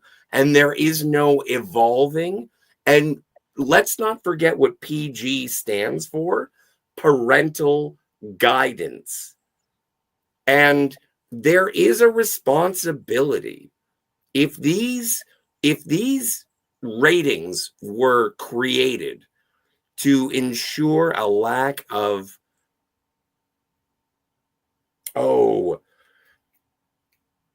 seduction of the innocent, if you will, to coin a Wortham from the 1950s. Like, this is a matter of pop culture parenting, where the parent gets to eliminate their responsibility, because if it says PG-13, I have and a my kid's younger than 13-year-old. 13, boy, Yeah. older than 13, this is safe. I get to get rid of it, and now it's a babysitter. Yeah. And I do think that, like, and the reason that I'm passionate about this is that I went to go see South Park Bigger, Longer, and Uncut in 1997, a clearly R-rated film. 99. And I went in, yeah, all right, fine. I was told there'd be no math. And then I walk into the theater, and what am I surrounded with? A Disney crowd, because it's animated. No one has a problem with an animated movie. And then fuck is a word that you never can say. No, fuck, never say fuck. And it's like, you guys are morons. Have you not paid attention to any of this? And the answer was no. So that was also something. I hate Sausage Party. That movie. I never saw Sausage Party because I've never wanted to fuck a hot dog bun. The movie sucks. Despite having seen Bachelor Party. Or American Pie. Well, no, that wasn't a sausage or a hot dog. No, I know. It was a pie. Don't fuck pies. You're gonna get a your yeast dinner. I don't infection, know. even as a dude. What was last on your docket there, John? So yeah, we have how PG-13 ruined genres like horror and action, and maybe even comedy to some degree. I mean, I think that's apparent to all of us. And I guess we could, this goes hand in hand with kind of another topic here of examples of good fit PG-13 movies. So I guess we could talk about good fit and bad fit. So I feel like obviously making PG-13 horror movies, there are very few that actually feel like a true horror movie on the level of an R-rated movie and have the true thrills and scares and disturb you, but still hold a PG-13 rating. There are a few. There are some really good ones, and we can all go back and forth and talk about good and bad options of that. But just in general, kind of, I guess, round table of your thoughts on how the rating has affected. I think comedy is affected too, but really I think the standouts are horror and action. There are certain films that maybe their concept alone dictates that the approach should be horror right from, or R-rated right from the start. But because they want to make money off this, they find a way to turn a clearly R-rated property into a PG-13 property, and it just comes out as this muted version, this tame version that doesn't really appeal to the audience it's selling to. Yeah. Well, the one that I can think of first, and I know it's the one that's going to strike your nerve the most, is that I have no problem with Alien versus Predator. I like the first AVP. Whose nerve were you expecting to strike? Because I like that movie too. Oh, sweet. We can hug. The first one, I enjoy the first one quite a bit. Yeah. And so, okay. So, but that's a PG-13 movie. As it should be. Yeah. And I think no, it the should have only been thing R. that I think about that movie, I don't original conception should have been R, but I mean, what we got is PG-13. Yeah.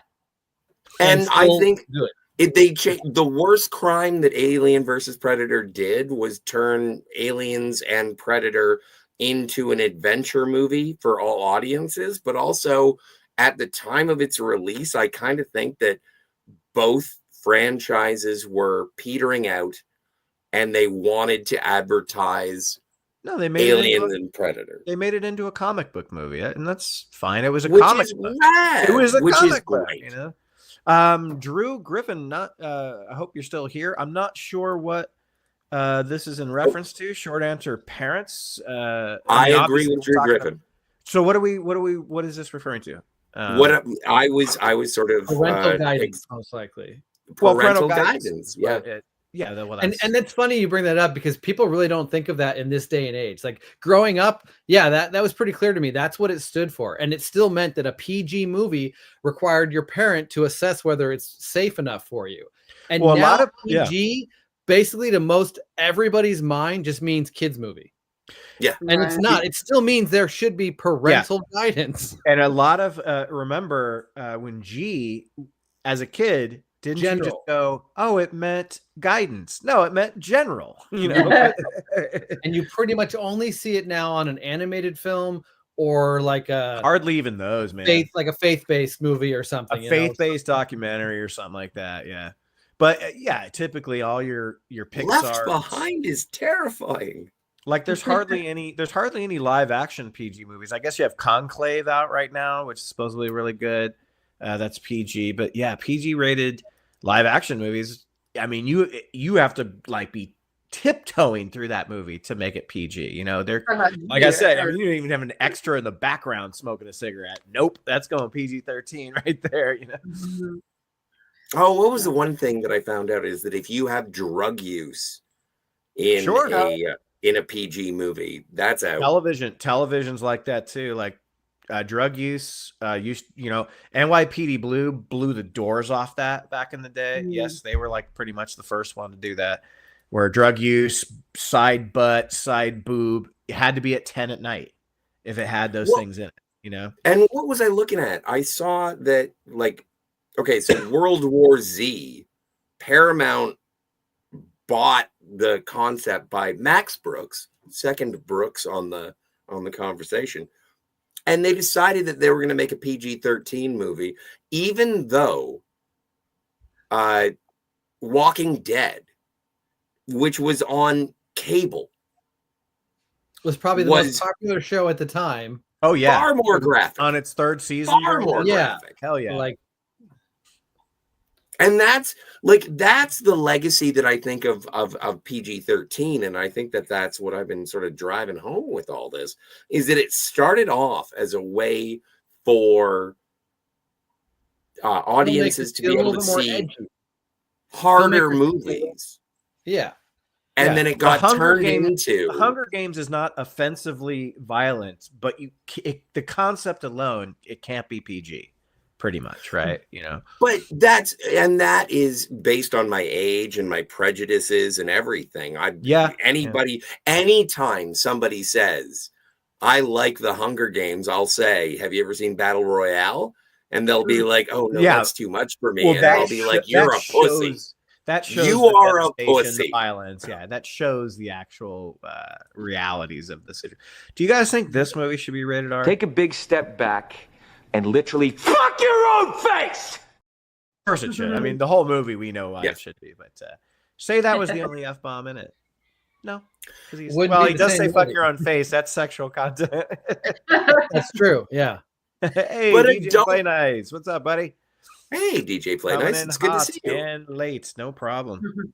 Hot and late, the way we like our. I no, thought I'm that not was gonna hot and talk about latte. But that's also something that maybe could be. Hey, man, Oingo Boingo is the party band in Bachelor. Were they? I know they were in Back to School. Oh, another one I wanted to talk about, John. Back to That's School. PG-13 from And the it early. was supposed to be R, and that was a year. That was 86. But that movie has boobs. It has F words. It has drugs. That was the number 4 box office hit of 1986. I still think it's one I think of, right behind Aliens, if I remember the list. that's I was looking in at. my like box of favorite comedies. I love Back to School. It's just wild to think that Rodney Dangerfield was that big of a hit in the mid 80s. Well, remember, he kind of like was a bitter dude because he never really got famous until he was kind of old, and he was like, well, now all I can do is just play old funny guys. You know? But man, I love Back to School. Yeah, that just reminded me of that. DJ Play Nice. I don't remember Bachelor Party as well. I just remember the donkey eating the drugs.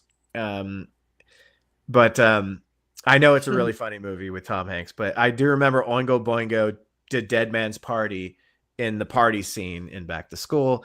And that just reminded me that movie is a gnarly PG-13, really gnarly PG-13. Yeah. Hey, thanks for being here. So I have a few PG-13. I only got a list of PG-13 horror movies. I could mention a couple action too, but I want to let you guys go first because you'll probably say, ones that are on my list, so I don't have to repeat it. But yeah, what are some examples that you guys think are good genre films, whether it's horror is the one that stands out the most, but a good horror or action movie that still fit with the PG-13 rating, didn't feel like it was hampered or neutered by that rating? I'll say it till the day I die. I think Live Free or Die Hard still feels like a Die Hard. He still feels like John McClane. It's still ultra violent. He just doesn't say the F-bomb because they edited it for PG-13, but I have the Blu-ray and it's R-rated, and he says the F-bomb plenty of times, and it's not ADR. It's the actual scenes they chopped.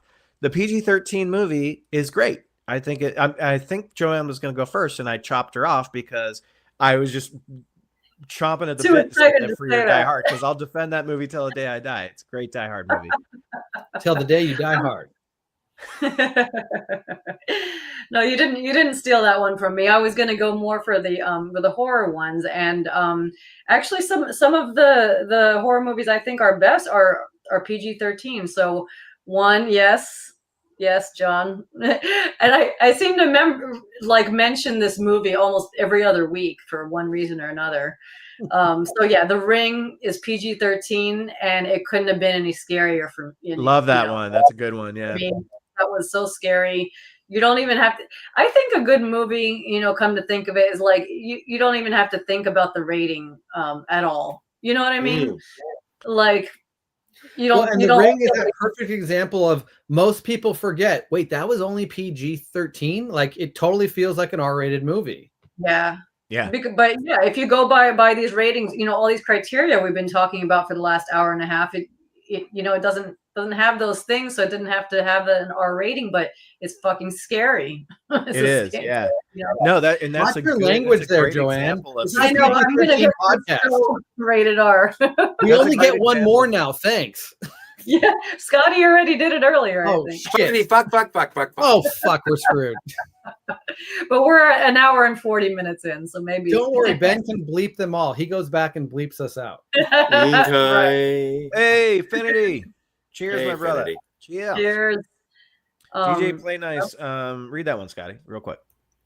I wish they'd do a series based on the Colonial Marines books. I remember some pretty cool runs of Marines versus aliens. Yeah. Well, do you mean a series like a television series? Well, Like they a- just released a trailer for Alien Earth. Did they? Oh, I need to see it. I haven't seen it. I'd like to check It that doesn't do anything. It's the same as the Alien 3 trailer from 19 fucking. Well, if it's just the Well, that had me spinning first thing, excited. that's not a well, trailer. this one does. This one excites me as well. Anyone for chess, Scotty? No, I suck at chess. In fact, I flip the board every time I lose. Side butt? Question mark. Exclamation point? Question mark. Cheers to play night. Yeah. I'm sorry, Joanne. The Ring. I got. Yeah, so I have a few others. One of them is The Others. That's a wonderful movie that we talked about, I think, last week, or I don't know. We talked about it recently for some other reason. Ghosts. Yeah, but that's another good one. That's a masterpiece to me, in my opinion. I don't, you don't have to think about the rating. It's just a beautifully done film. Another one that I'm guessing is on your list, John, is The Sixth Sense. Another masterpiece. So that pretty much all of the early Shyamalan films are PG-13. Yeah. Yeah. Also, like a Split was also PG-13. I think all of his films. I don't know that he actually. He's done two R-rated. He's done a two couple, R-rated yeah. movies. Like Yeah, The Happening is R-rated. The Happening, and then Knock at the Cabin was R-rated. Okay, but yeah, for the most part, his films are all PG-13. Yeah, the best Happening R-rated. Because I guess because people are laying face first in front of a lawnmower and their heads explode. It was just violence. I think it should have gotten R rating for Mark Wahlberg's terrible acting. Performance. Just for traumatizing. That's what that rating means. Restricted. We should have all been restricted from seeing Mark Wahlberg act in that movie. for our protection. Yeah, you know what? That's a good question. I wonder. Do you think Alien would have been PG-13 if it came out in '96 or something? Think if they're reading into the innuendo and themes of the movie, it's got a lot of sexual imagery.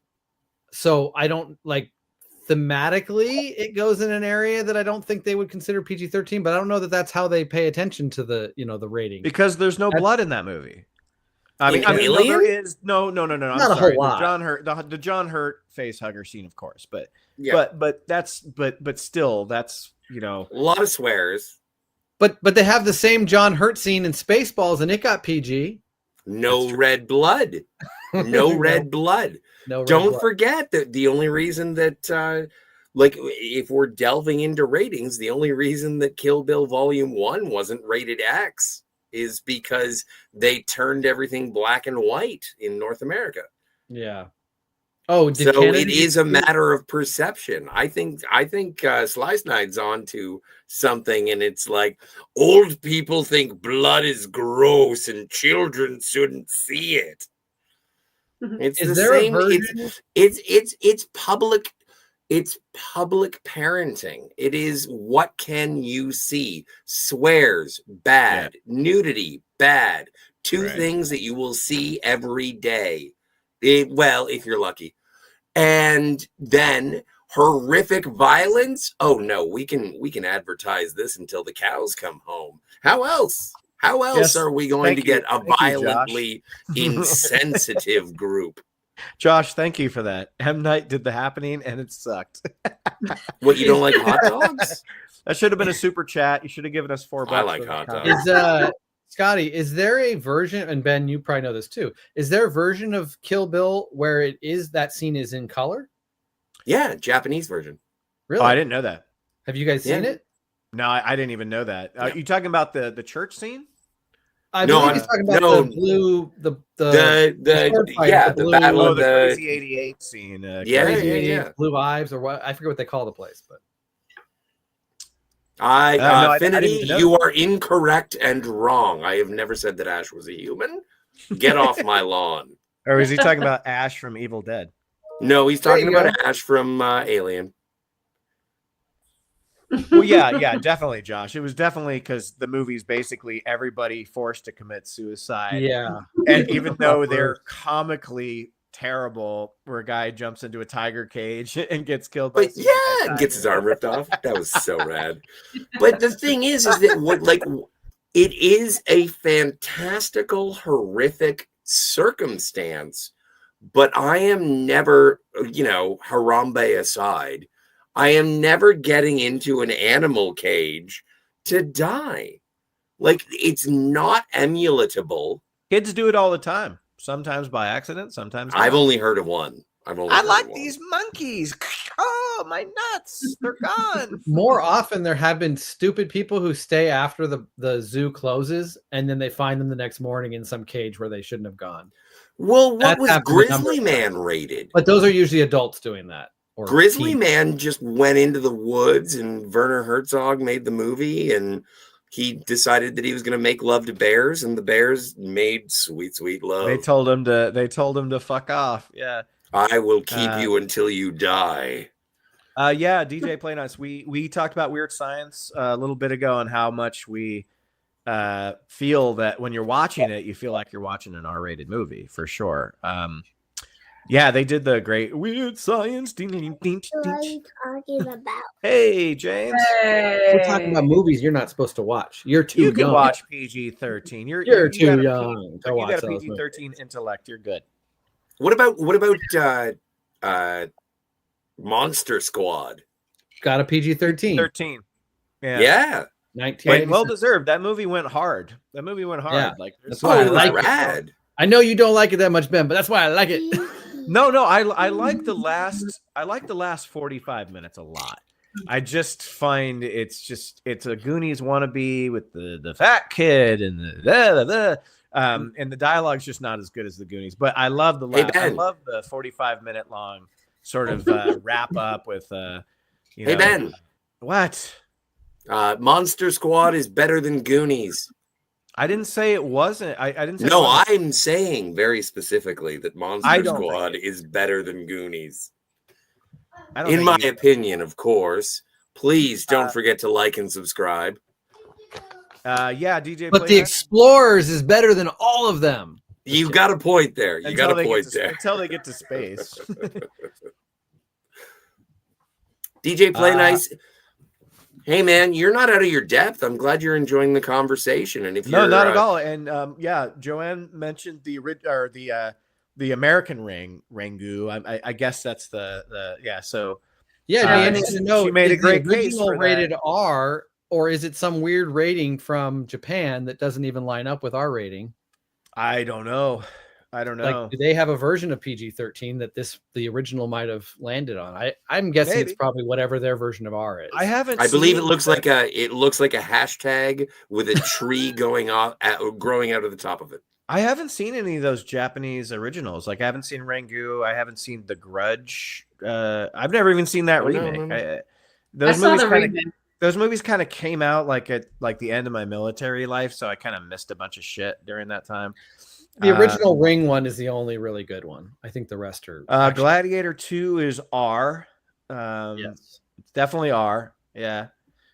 so I you're see. allowed to go, Josh. We will let you go. I see. I see what you're saying. Play Nice. Yeah, the Colonial Marines would be a cool like streaming show or something like that. If they didn't fuck it up like they do with everything these days, just take some great idea and just turn it into some bullshit. Dad's a plumber. I guess he yeah. Weird Science. Well, I guess you plumb, right, Dad? Nice one, Finity. Nice one. Dad. Well, Dad's a plumber, and he plumbs. And well, I guess you plumb, right? Would you read this one? Anybody else? Oh, go ahead. Kat says the Texas Chainsaw Massacre wasn't released in the UK until 1999, and it got an 18 age rating. R is 17 stateside. Yeah, well, and it's interesting. We didn't even get into the video nasties of the banned movies from Englandia, but it's different because NC-17 in Canada is restricted.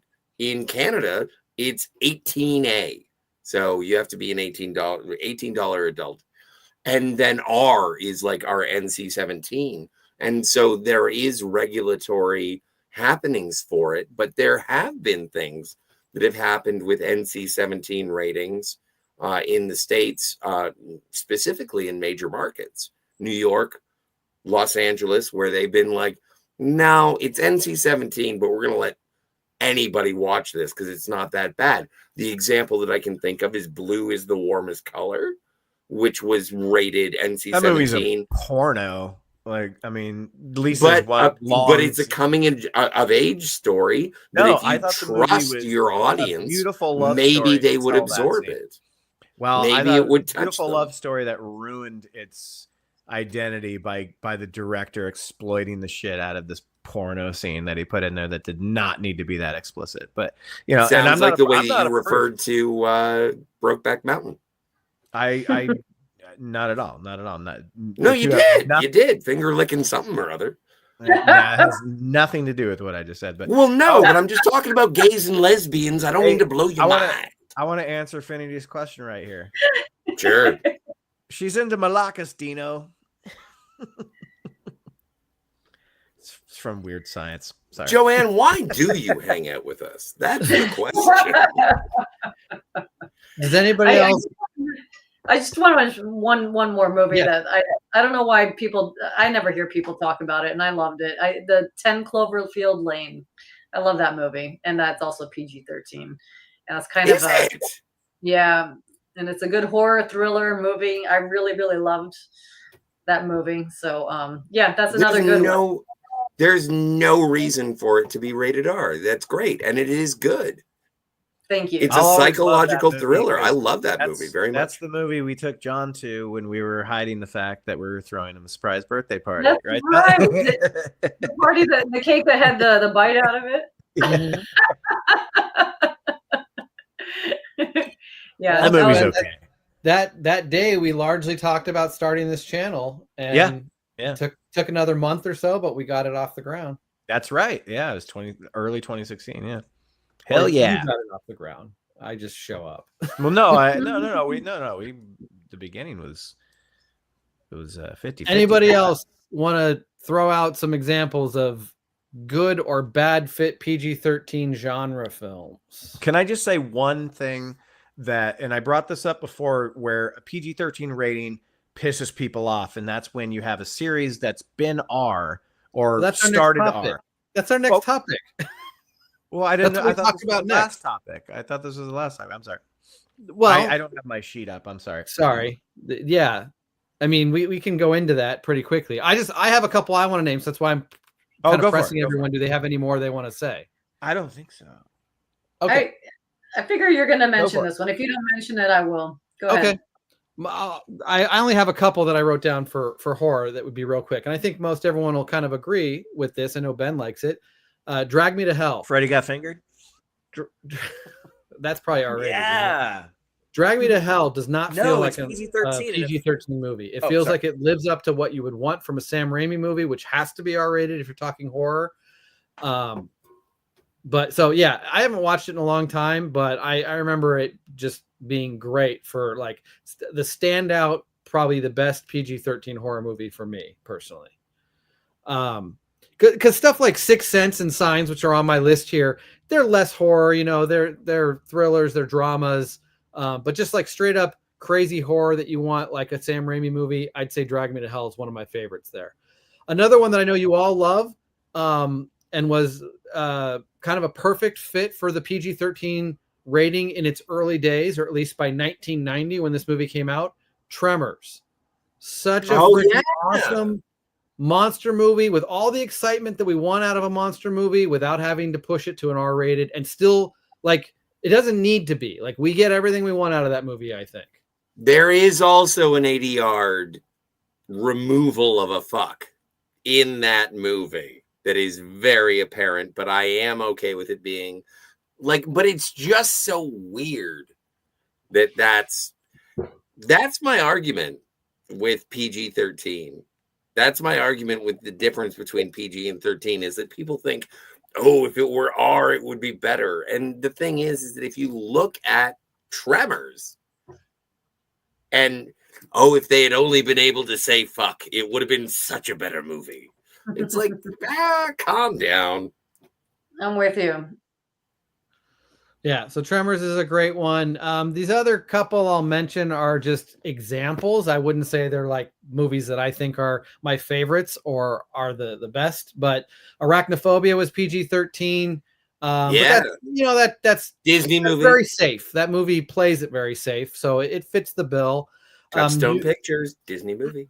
Joanne, you mentioned Cloverfield. I think the first one also is Arachnophobia should have been G. There's nothing scary about that movie. Yeah, it's not really pushing the boundaries. And then I put it here, even though I don't even have that much love for it. A Quiet Place. I mean, all three films are PG-13.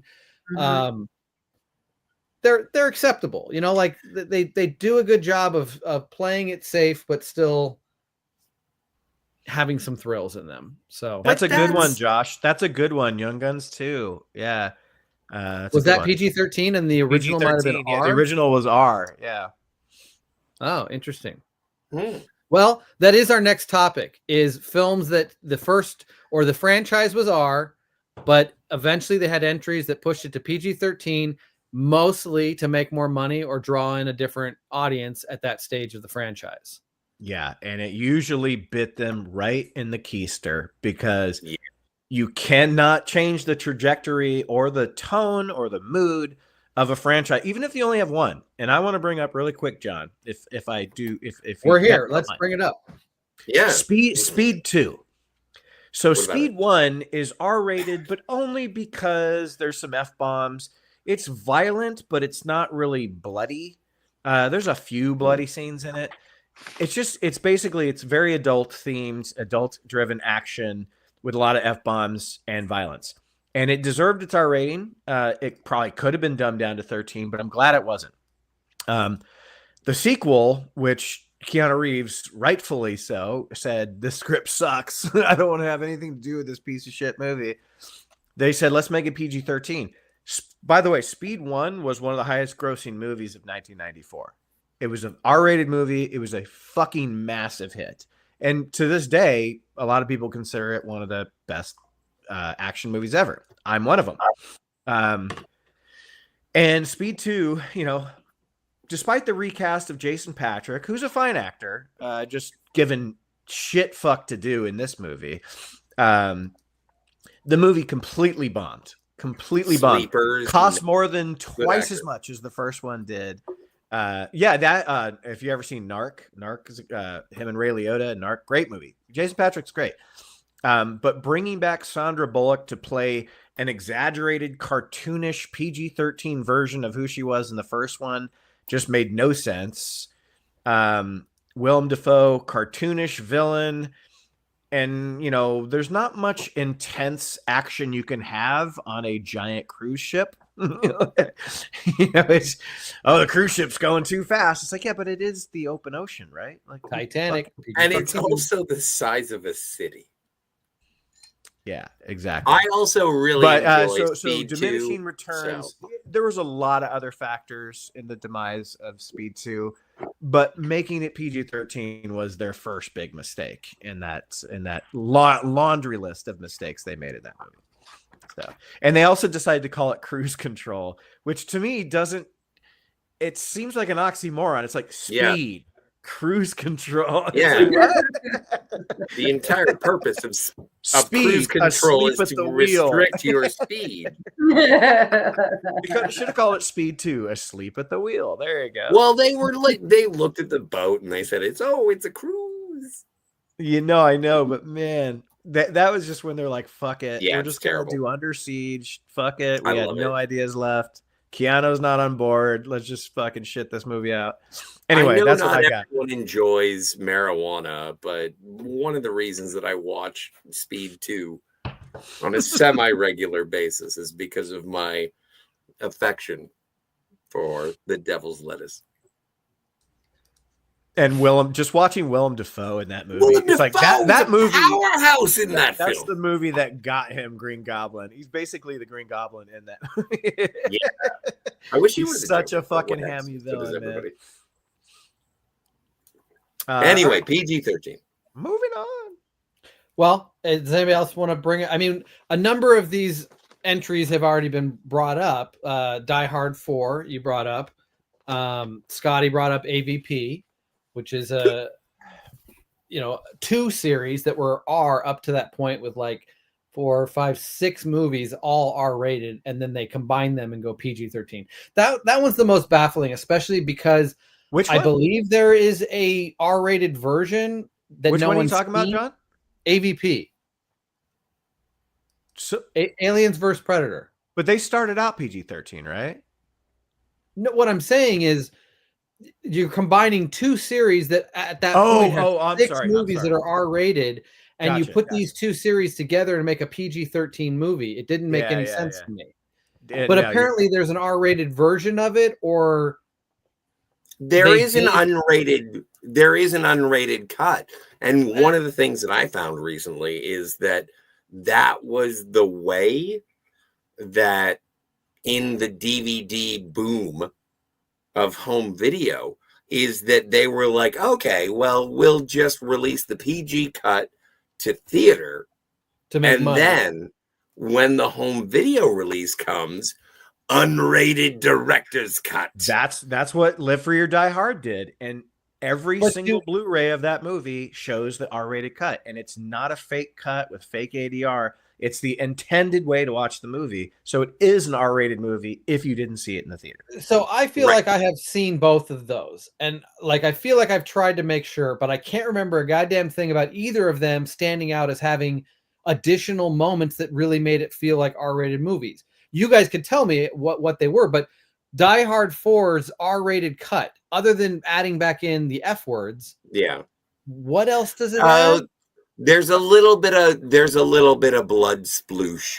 No, it's but it's not just really the like F-bombs. full on like a moment that you really didn't John, capture from the original. No. I've watched no that movie moment 100 times. It's just, I'll be honest, it's just the F-bombs that they added back in. So see, there are because squids. that's why I think it's still a good PG-13 movie for an R-rated franchise, because it's but still it's not violent. a good R-rated movie. Like it doesn't live up to being. No, it doesn't what live up should to be R. as an R-rated Die Hard. Well, movie. no, it deserves it the singular F. No, it does what Joanne said. It's just a fun action movie that happens to be R-rated, but you're not thinking about the rating. But it allows John McClane to say his typical F-bombs. You could do the same thing with Die Hard 3.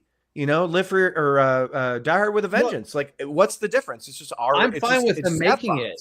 My only point is that I'm pretty sure I've made sure I saw those because I knew they existed, and neither one of them stands out as feeling like, you know what? There is an R-rated version, and it lives up to what you would expect an R-rated version of that movie is.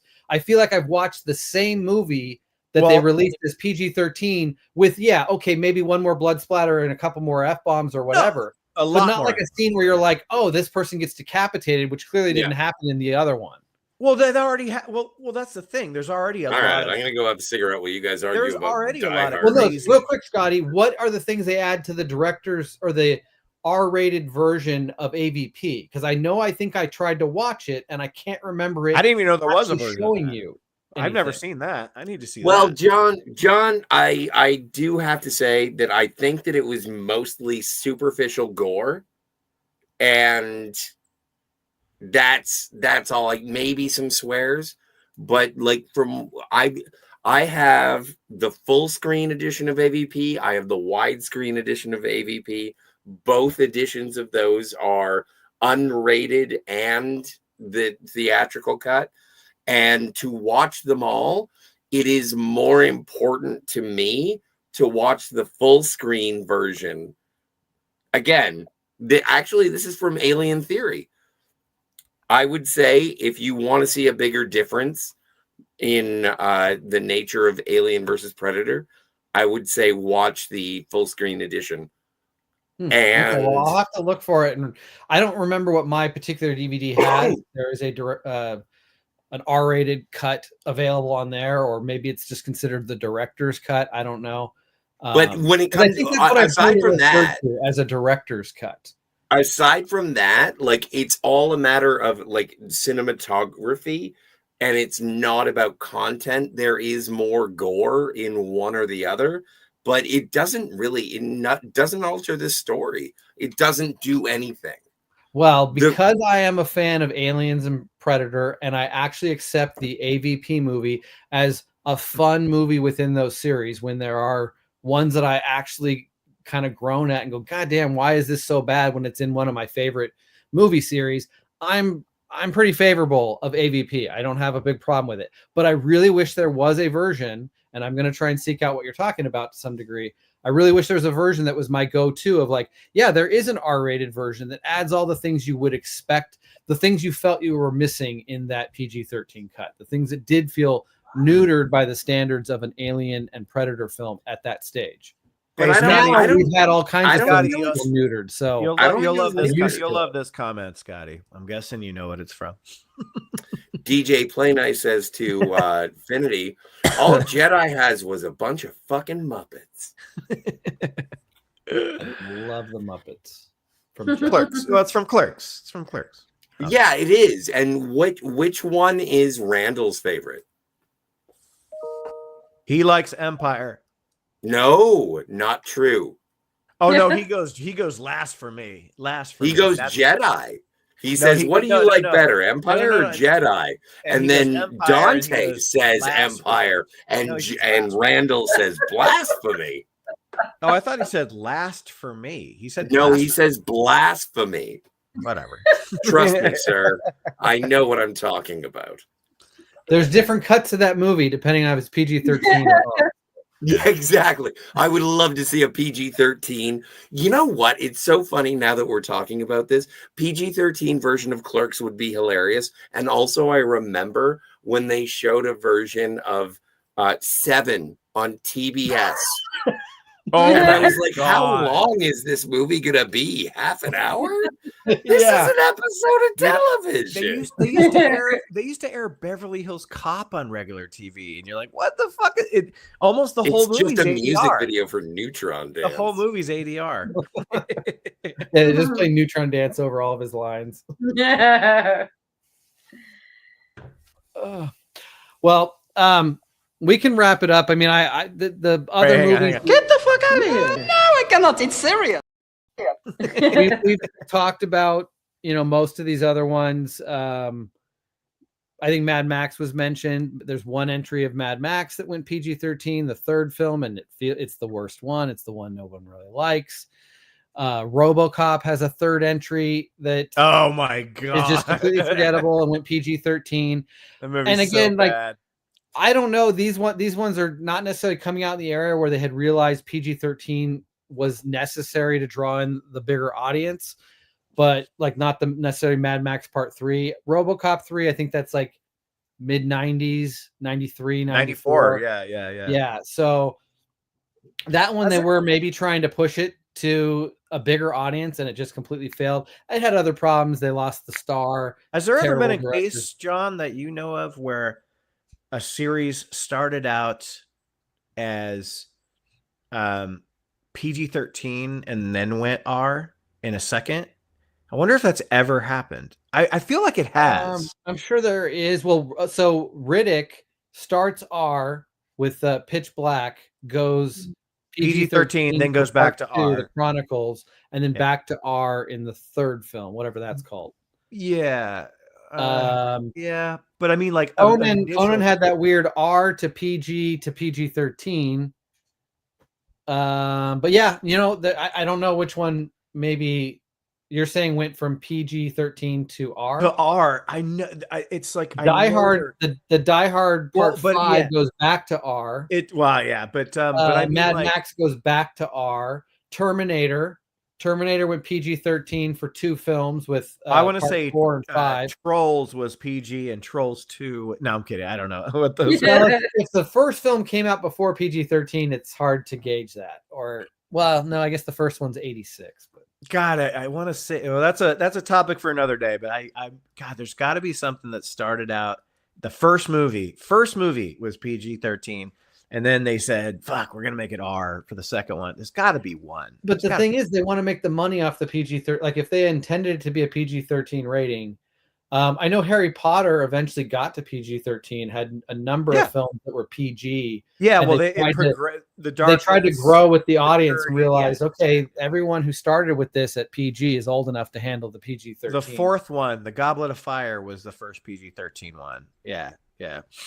And rightfully so. It had like the death of like Robert Pattinson. Spoilers, but but I do feel like films like Batman, there's probably others that really are just as big and important, but Batman and like Jurassic Park within that kind of 4-year period, I think cemented like the success of those types of films. I'm sure I'm forgetting some others I could name right there, but those ones helped push forward that like every blockbuster needs to be PG-13. Wow. And obviously not every director keeps their movie safe at that rating, feeling neutered, but Hollywood and the uninspired directors, the workmen like just hire me to make whatever script that has the title Red One on it, basically just pumps out safe, middle of the road, thinks that it's going to draw in a big audience because it's so safe, but it turns people off.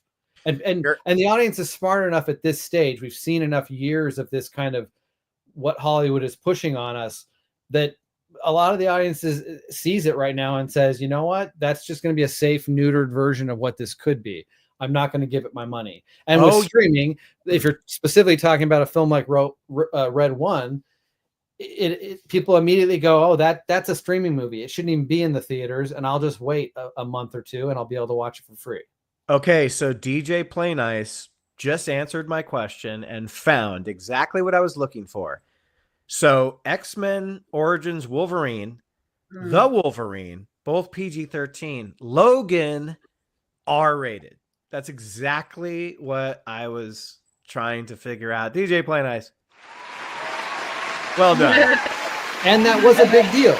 That helped. It was a big deal. Yeah. That helped honestly push us.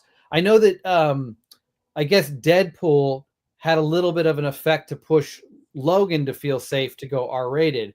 But I think Logan being a more dramatic kind of film helped push things like the Joker to be the success that it was. And not that Deadpool 3 is it's just like the other Deadpools where it's not really taking itself serious in any way.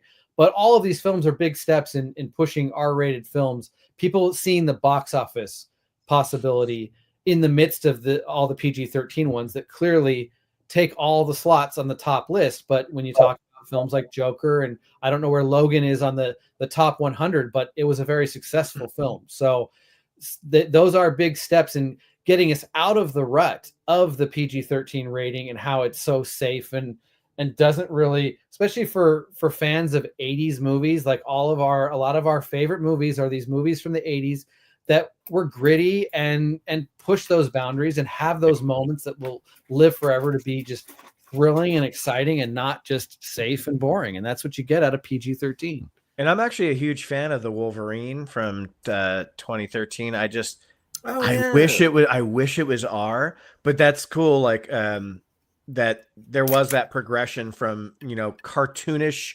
X-Men Origins Wolverine PG-13 to a way more grounded, gritty PG-13 in the Wolverine, and then straight to R, dour, depressing, violent, gory with Logan. So yeah, that's the opposite way of going.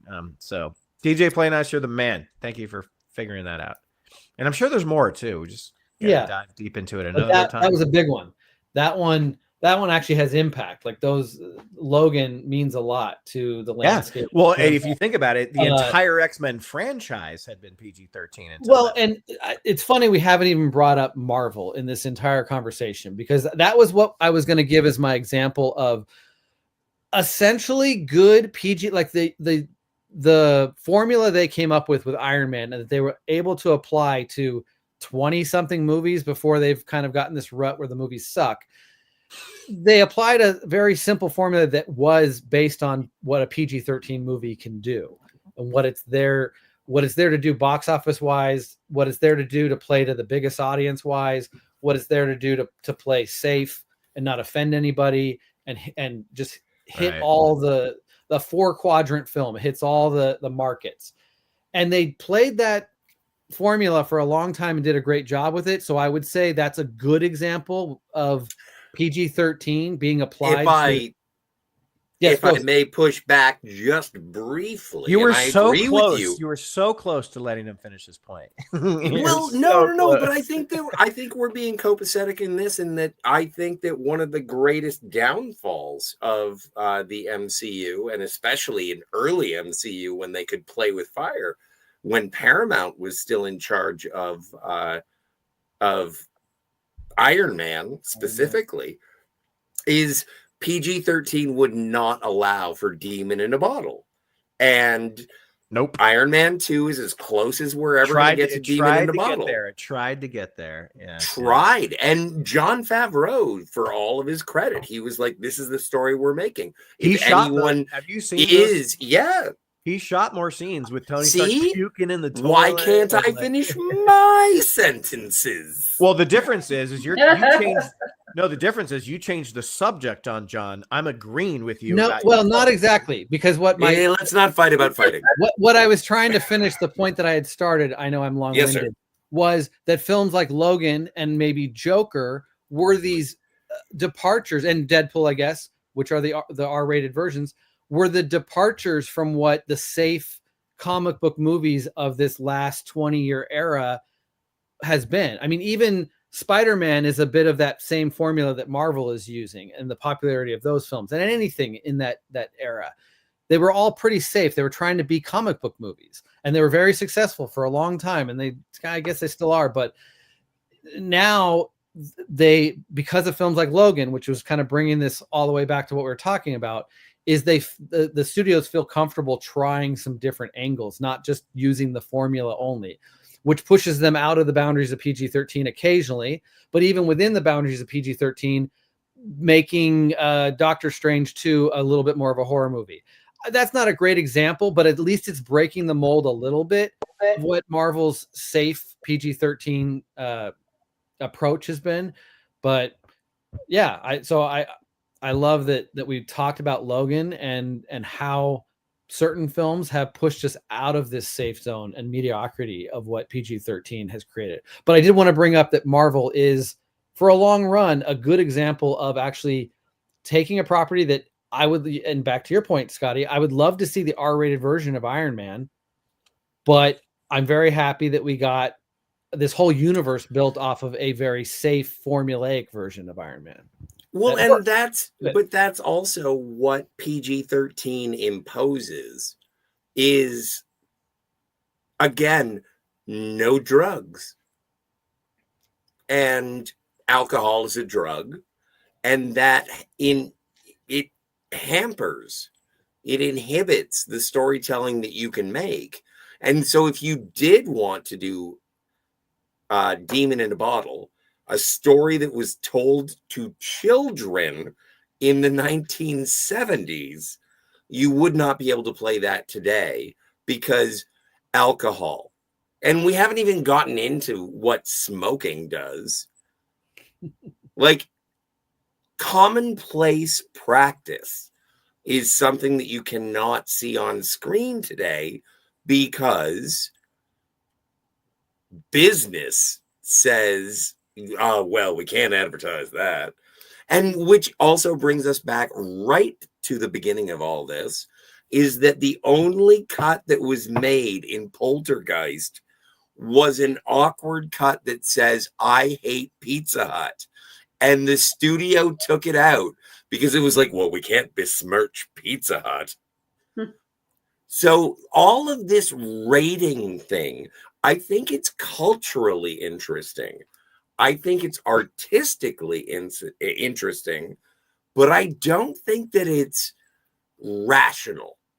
I think that it is based on focus groups, financial groups, advertising groups, and where does that Venn diagram go? Or is it a Venn diagram when there's three? I haven't heard that term in a long time. I was told there would I was told there'd be no math.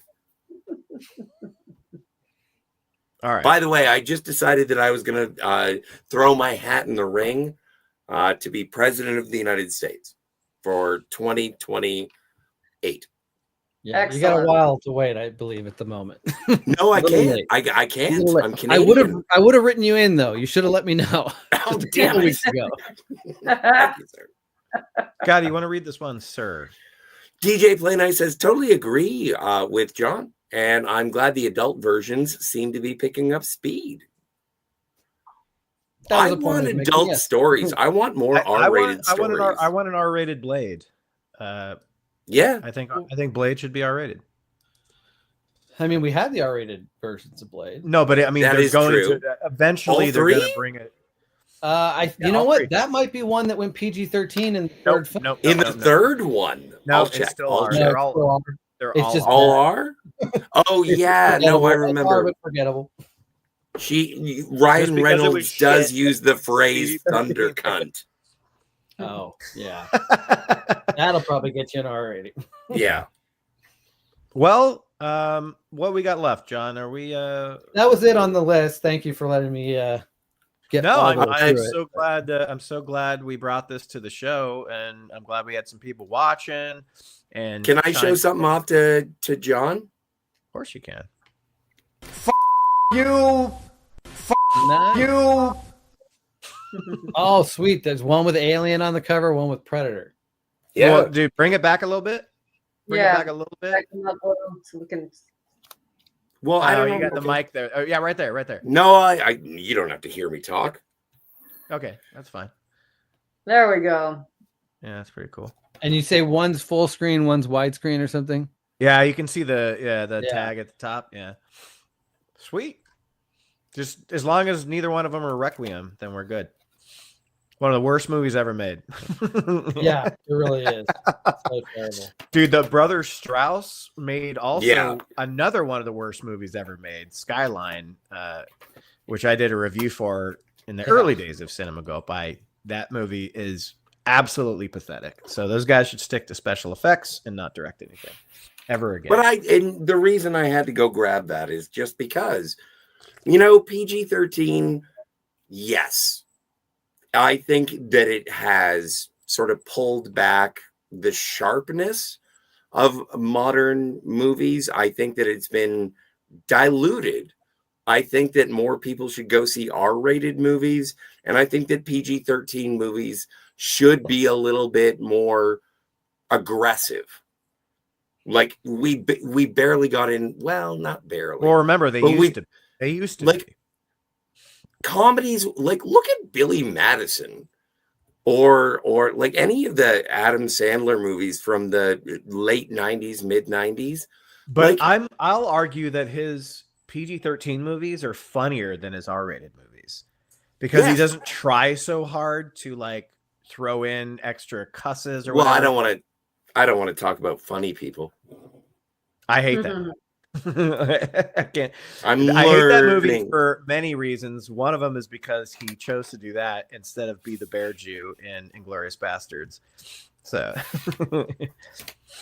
scheduling is a bitch. So we got. But Eli. yeah, no, I think that there is, especially in this day and age, I think that there is so much shocking content, whether it be language, sexuality, or violence, that is available for free at the touch of your fingers, that Hollywood, while it should sell its product, it shouldn't be afraid, or at least it shouldn't be afraid to allow artists to work on it. Like, I think Dan Trachtenberg's work in Predator, like, Prey. Prey. Prey was good. Like, I think that there should be artistic availability to go blue, go vulgar. Let's get some more South Parks. Let's get some more Tropic Thunders. I would say that the Joker, the first Joaquin Phoenix Joker, that probably should have been a PG-13. No, it was so much better that it wasn't, though. But it doesn't matter what the vulgarity of it is. Like, it's a matter of the subject matter. And if you're gonna have something violent, how violent is Transformers 3? How violent is Man of Steel? How many people died I think Man of in Steel those has like apocalypses? over 1 million people died in Man of Steel, mostly That's because fine. of Superman. Just don't show a dick. Yeah, I was gonna say like Man of Steel and like 2012 or whatever that is that what it is? 2012. 2012, Sure. yeah, like the whole 2012. world dies. Yeah, it's just like how many people die in those movies, but they're PG-13 because you don't see any of it. Armageddon, Yeah. fucking Independence Day. Yeah. Hitchhiker's Guide to the Galaxy starts with the destruction of the Earth. Yeah. PG. I Not think even it's PG, not even PG-13. PG-13. Oh, I'm not talking about. I've Great never movie. seen that one. I don't even. Yeah. Oh, it's so Oh, I good. love that movie so much. You need We to should see that. do it. Yeah, It's the closest thing anyone's come to making a Monty Python movie. Who isn't a Monty Python person? So but again, it's pop culture parenting. I stole that from Tom Power from the CBC, but I can because I'm Canadian. But it's pop culture parenting, and it's like what do you find unacceptable? Let's explain it arbitrarily. Right. Well, I gotta say, we've been going for 2.5 hours on this, and Yeah, I this know, is right? so This is a much great more, conversation. so much more of an awesome conversation than I could have expected. Like, I mean, I was expecting it to be great, and I was so happy that John was going to come on and we were going to do this, and he gave us all the breakdown and everything. But shit, I took notes. I took notes. No, well, I just brought up the script that I wrote a year ago about all the PG-13 stuff. Yeah, man, bravo, John, bravo. Anything else? You guys were talking, and one thought came to my head that we hadn't talked about because it's a film that I know that at least Ben and Scotty loves. Joanne, I'm not sure if you've seen it. I think maybe you would have. But so when we're talking about how certain movies don't seem to get, like, I think Scotty, you said more people should watch R-rated movies. Like that's the films that we'd like to see succeed and make the money at the box office. Personally, those are the films that usually have the grit that I want and the serious approach to something, especially action and horror. It just needs that serious approach. But a film that we all love that was the serious approach, was as good as it could ever be, but had the R rating, I think it hampered its success, and we don't have a sequel today because of it, is Dread.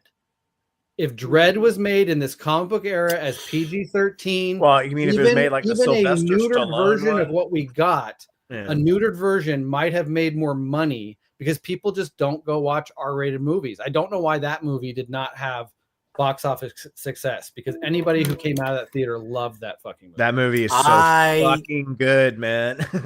I have a bullshit reason. But I think it holds water. And I think that the worst part about that is that when it was released to theaters, it was released as 3D. And so it said in the trailers, in the commercials, because there were commercials all over the place. Yeah. And it was like, you're going to pay more to see this. Well, and also there was still a bad taste in North Americans' mouths from the being sold fake 3D movies and crap. Yes, the Stallone converted 3D and no, I think Stallone had a big part. I think to they play. had a lot. I own both. But what happened with Stallone? Oh, Stallone. Scotty, you're right. I think that movie had a original? lot to do with it. That movie was fucking terrible. Yeah. Oh, people had bad taste in their mouth from the 1995 movie. Yes. Yeah. But I also think it was kind of the beginning of the death of 3D. It was like 2012. It was. And it was like people were like sick of these dark conversions that they were doing with them. And John, did you see it in theater? Yes, in 3D. As did I. And it was awesome. And it was I saw Avatar in 3D, and fuck Avatar. Dread 3D is the best 3D movie I have ever seen in theaters. Wow. Best 3D movie I've ever seen in the theaters was Friday the 13th 3D. Yeah, no, makes sense. The eyeball. I mean, come on. Prometheus. I have a was copy pretty of The good. Creature from the Black Lagoon, and I need to find the right glasses or the right TV. Prometheus was pretty good as a 3D movie. The movie's not, not the greatest. You know, I but- got to see the Marvels in 3D, and that was rated PG. Jesus. Polar Express What? was a fun. It was fun. Yeah, but the Marvels It was wasn't shot. in 3D. Only certain ones were actually shot for 3D. True. Polar Express was, But right? Dread was certainly one of the ones that was shot. Was in Polar Express 3D. shot or animated? Oh, well. Actually, no, it was shot. He did motion capture, so it was shot. But still, So, John, do you have that? You already said that, right? You have the box set. what's that? So Affinity says, "Oh, hey, I got this Mad Max box set because of Ben." I'm guessing it was because we did the Chug show. But do you have the Mad Max thing with Furiosa? Or- No, I have them all as separate DVDs with possibly not owning the third one. I'd have to go look. I know I have all the others. Okay, so Affinity just added Furiosa. I fucking love Furiosa. I love it. I don't care. I thought that movie was great. I thought it was so much fun. I'm trying to and find so it. I cool to know I look have it. at and so exciting. Like, fuck anyone that says otherwise. No, Furiosa is amazing. It's a great Mad Max movie. I fucking I liked it way more than Fury Road. Fury Road just had, I just didn't, I don't know. Have you done the double bill? Have you done the No. double feature? No. Oh, that's a good time. You know what? You have to be hungover. I think it's Chris Hemsworth that puts it over the top for me, to be honest with you. He's Never thought I'd great. say that, but he's like the best thing in the movie. No, you have to see Dread in 3D while coming up on LSD. Are you willing? Do you to notice how make much it bigger he epic? is on the poster than the main character? Yeah. Well, yeah, but like, have you never seen a fucking film poster with the villain being bigger? No, of course I have. But the movie's called Furiosa, not Demented Dr. Demento or whatever. Dr. Dementus. All right, we got to get out of here, you guys. We've been going. For Yeah, a let's while. get out of here. I'm sick and tired of this. Because whole I'll bullshit. I'll keep going if I don't end it. And I know it's a Wednesday. Everyone's got a jet. This isn't a Zoom. That's right. Sometimes it feels that way. Joanne, any last thoughts on your PG-13 experience in life? Well, I did come across the birds. That was an interesting one that nobody mentioned. That's The a surprise. Burbs? But yeah, Burbs. the birds. So if that has PG-13, it's been re-rated that because because it didn't it's exist.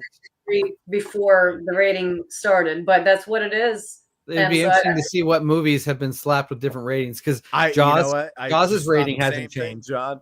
Right, I know. I found that interesting too. I don't think Anyway. you should be able to do that. You shouldn't No. be able to. Yeah. Midnight Cowboy is now G-rated. PG-13. Did they finally? Yeah. Did they finally give Showgirls that NC-17? They were trying so hard to give it. Oh, no. Anyway, that was my final. We could do a topic on directors that have famously fought the MPAA, like Verhoeven and all of every movie he's produced, basically. Paul Thomas Anderson. Yeah, there's been Yeah. a bunch of them. There's Yeah. been a bunch of them. Russ Meyer. Oh my God! At one point, I think Tony Scott. Well, Tony Scott obviously took everything in Hollywood very personally because that's how his life ended, which sucks. But yeah, he at certain points refused to do PG-13 movies, and he's only done a few. Oh, another one, Top Gun, PG, sex scene, tongue, that crazy sex scene silhouette. You puritanical fucking grandmother. Oh my God. I saw two tongues touching on screen in silhouette. Let's make this R. You are such a dumbass. I'm not talking about my Yes, I am. taste. I am. I'm talking You're right. about the situation at the time, how that happened. I'm not saying what I thought about it. I'm saying that got a PG. That's crazy because they were giving I PG-13. wasn't directly attacking you, sir. I was just responding. Kind of were. I mean, yeah, but it's all right. All right. Well, I'll meet you at the swing set at the end, at the first. What are you doing? I'm so high. Nothing can hurt me. No. God, I love that scene. And a movie trilogy that should always, if they ever make another Harold and Kumar, has to be R-rated. They can never go PG-13. No. My biggest fear, this will be my last final thought on PG-13. My biggest fear is that in 10 years from now, when they could justify that the cast of American Pie now have kids their age from the first movie, they will make another movie and it will be PG-13 and it will be a complete piece of shit. But that's just my worst fear. I shouldn't give them It'll also be streaming. It won't play in theaters. no, it'll definitely it'll definitely be streaming. In 10 years, you think there'll be a theater? All right. I just said streaming. Fuck you. It's my fear as well. All right. Scotty, any final thoughts, sir? What do you got coming up anyway? Well, because everyone in this festive holiday season is discussing Nightmare on Elm Street Part 1. It is the 40th anniversary. I'm going to be doing that over with our friend Sly Snide, and I'm hoping Kat, obviously, over on the Phantasmagorium, hoping to get Tom Jr. Jackson, friend of the channel, to come and hang out and talk about it. And if everything goes wrong, probably Ernesto will be there. So that's what I'm doing. And then on Friday, I'm going to be over on Antiderivative Jill, friend of Cinema Gulp, Antiderivative Jill's channel, and we're going to be talking about my second favorite Superman movie called Shin Ultraman.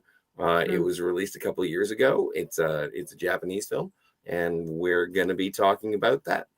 And then after that, I'm going to beg to be invited back here.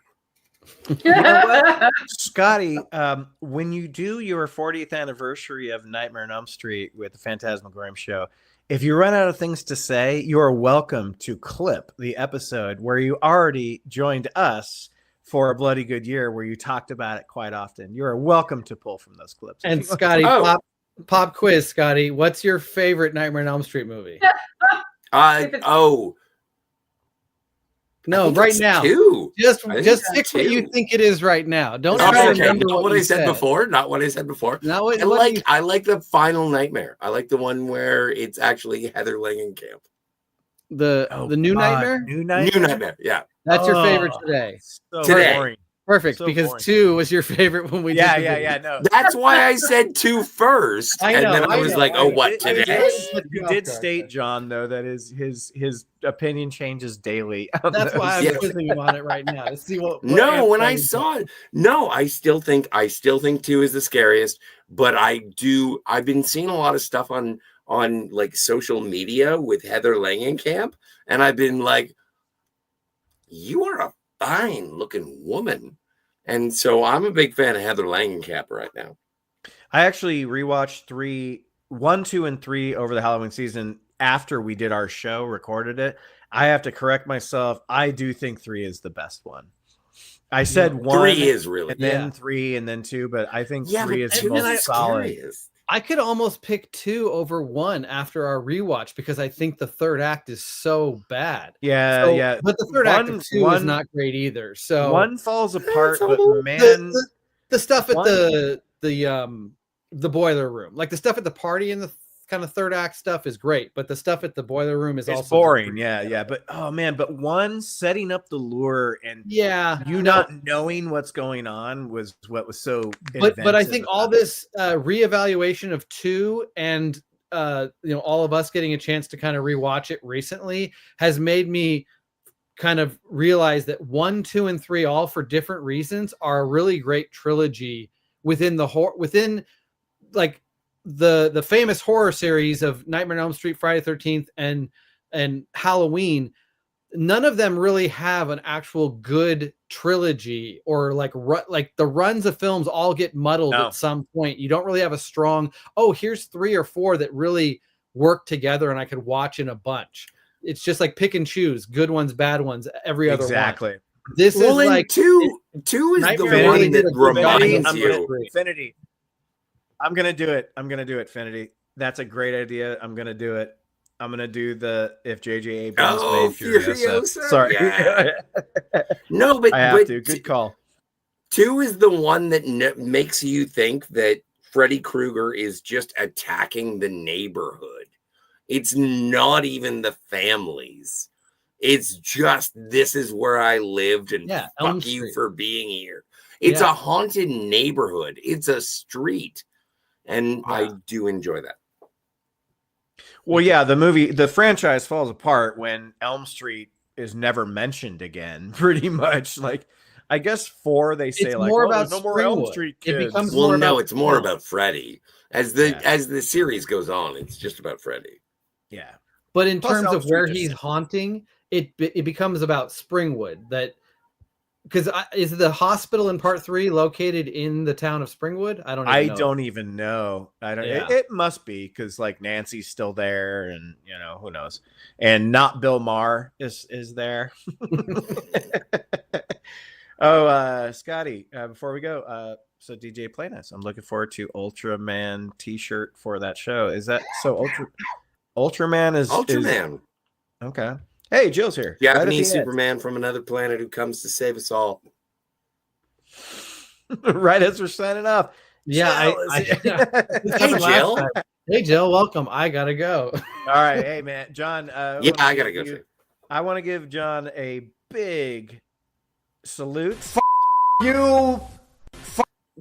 Well, I want to say thank you to everyone for coming on and having fun with this topic. It was something Ben and I thought about a while ago, and I'm glad we got to make a really fun show out of it. So thank you all for coming on and contributing.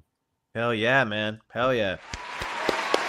All right, Rand. Well, everybody have a great night, and we drink your cinema. Love you guys. Talk to you soon. Have a great, safe Thanksgiving, or yeah, that's it. See you in 2 weeks, yo.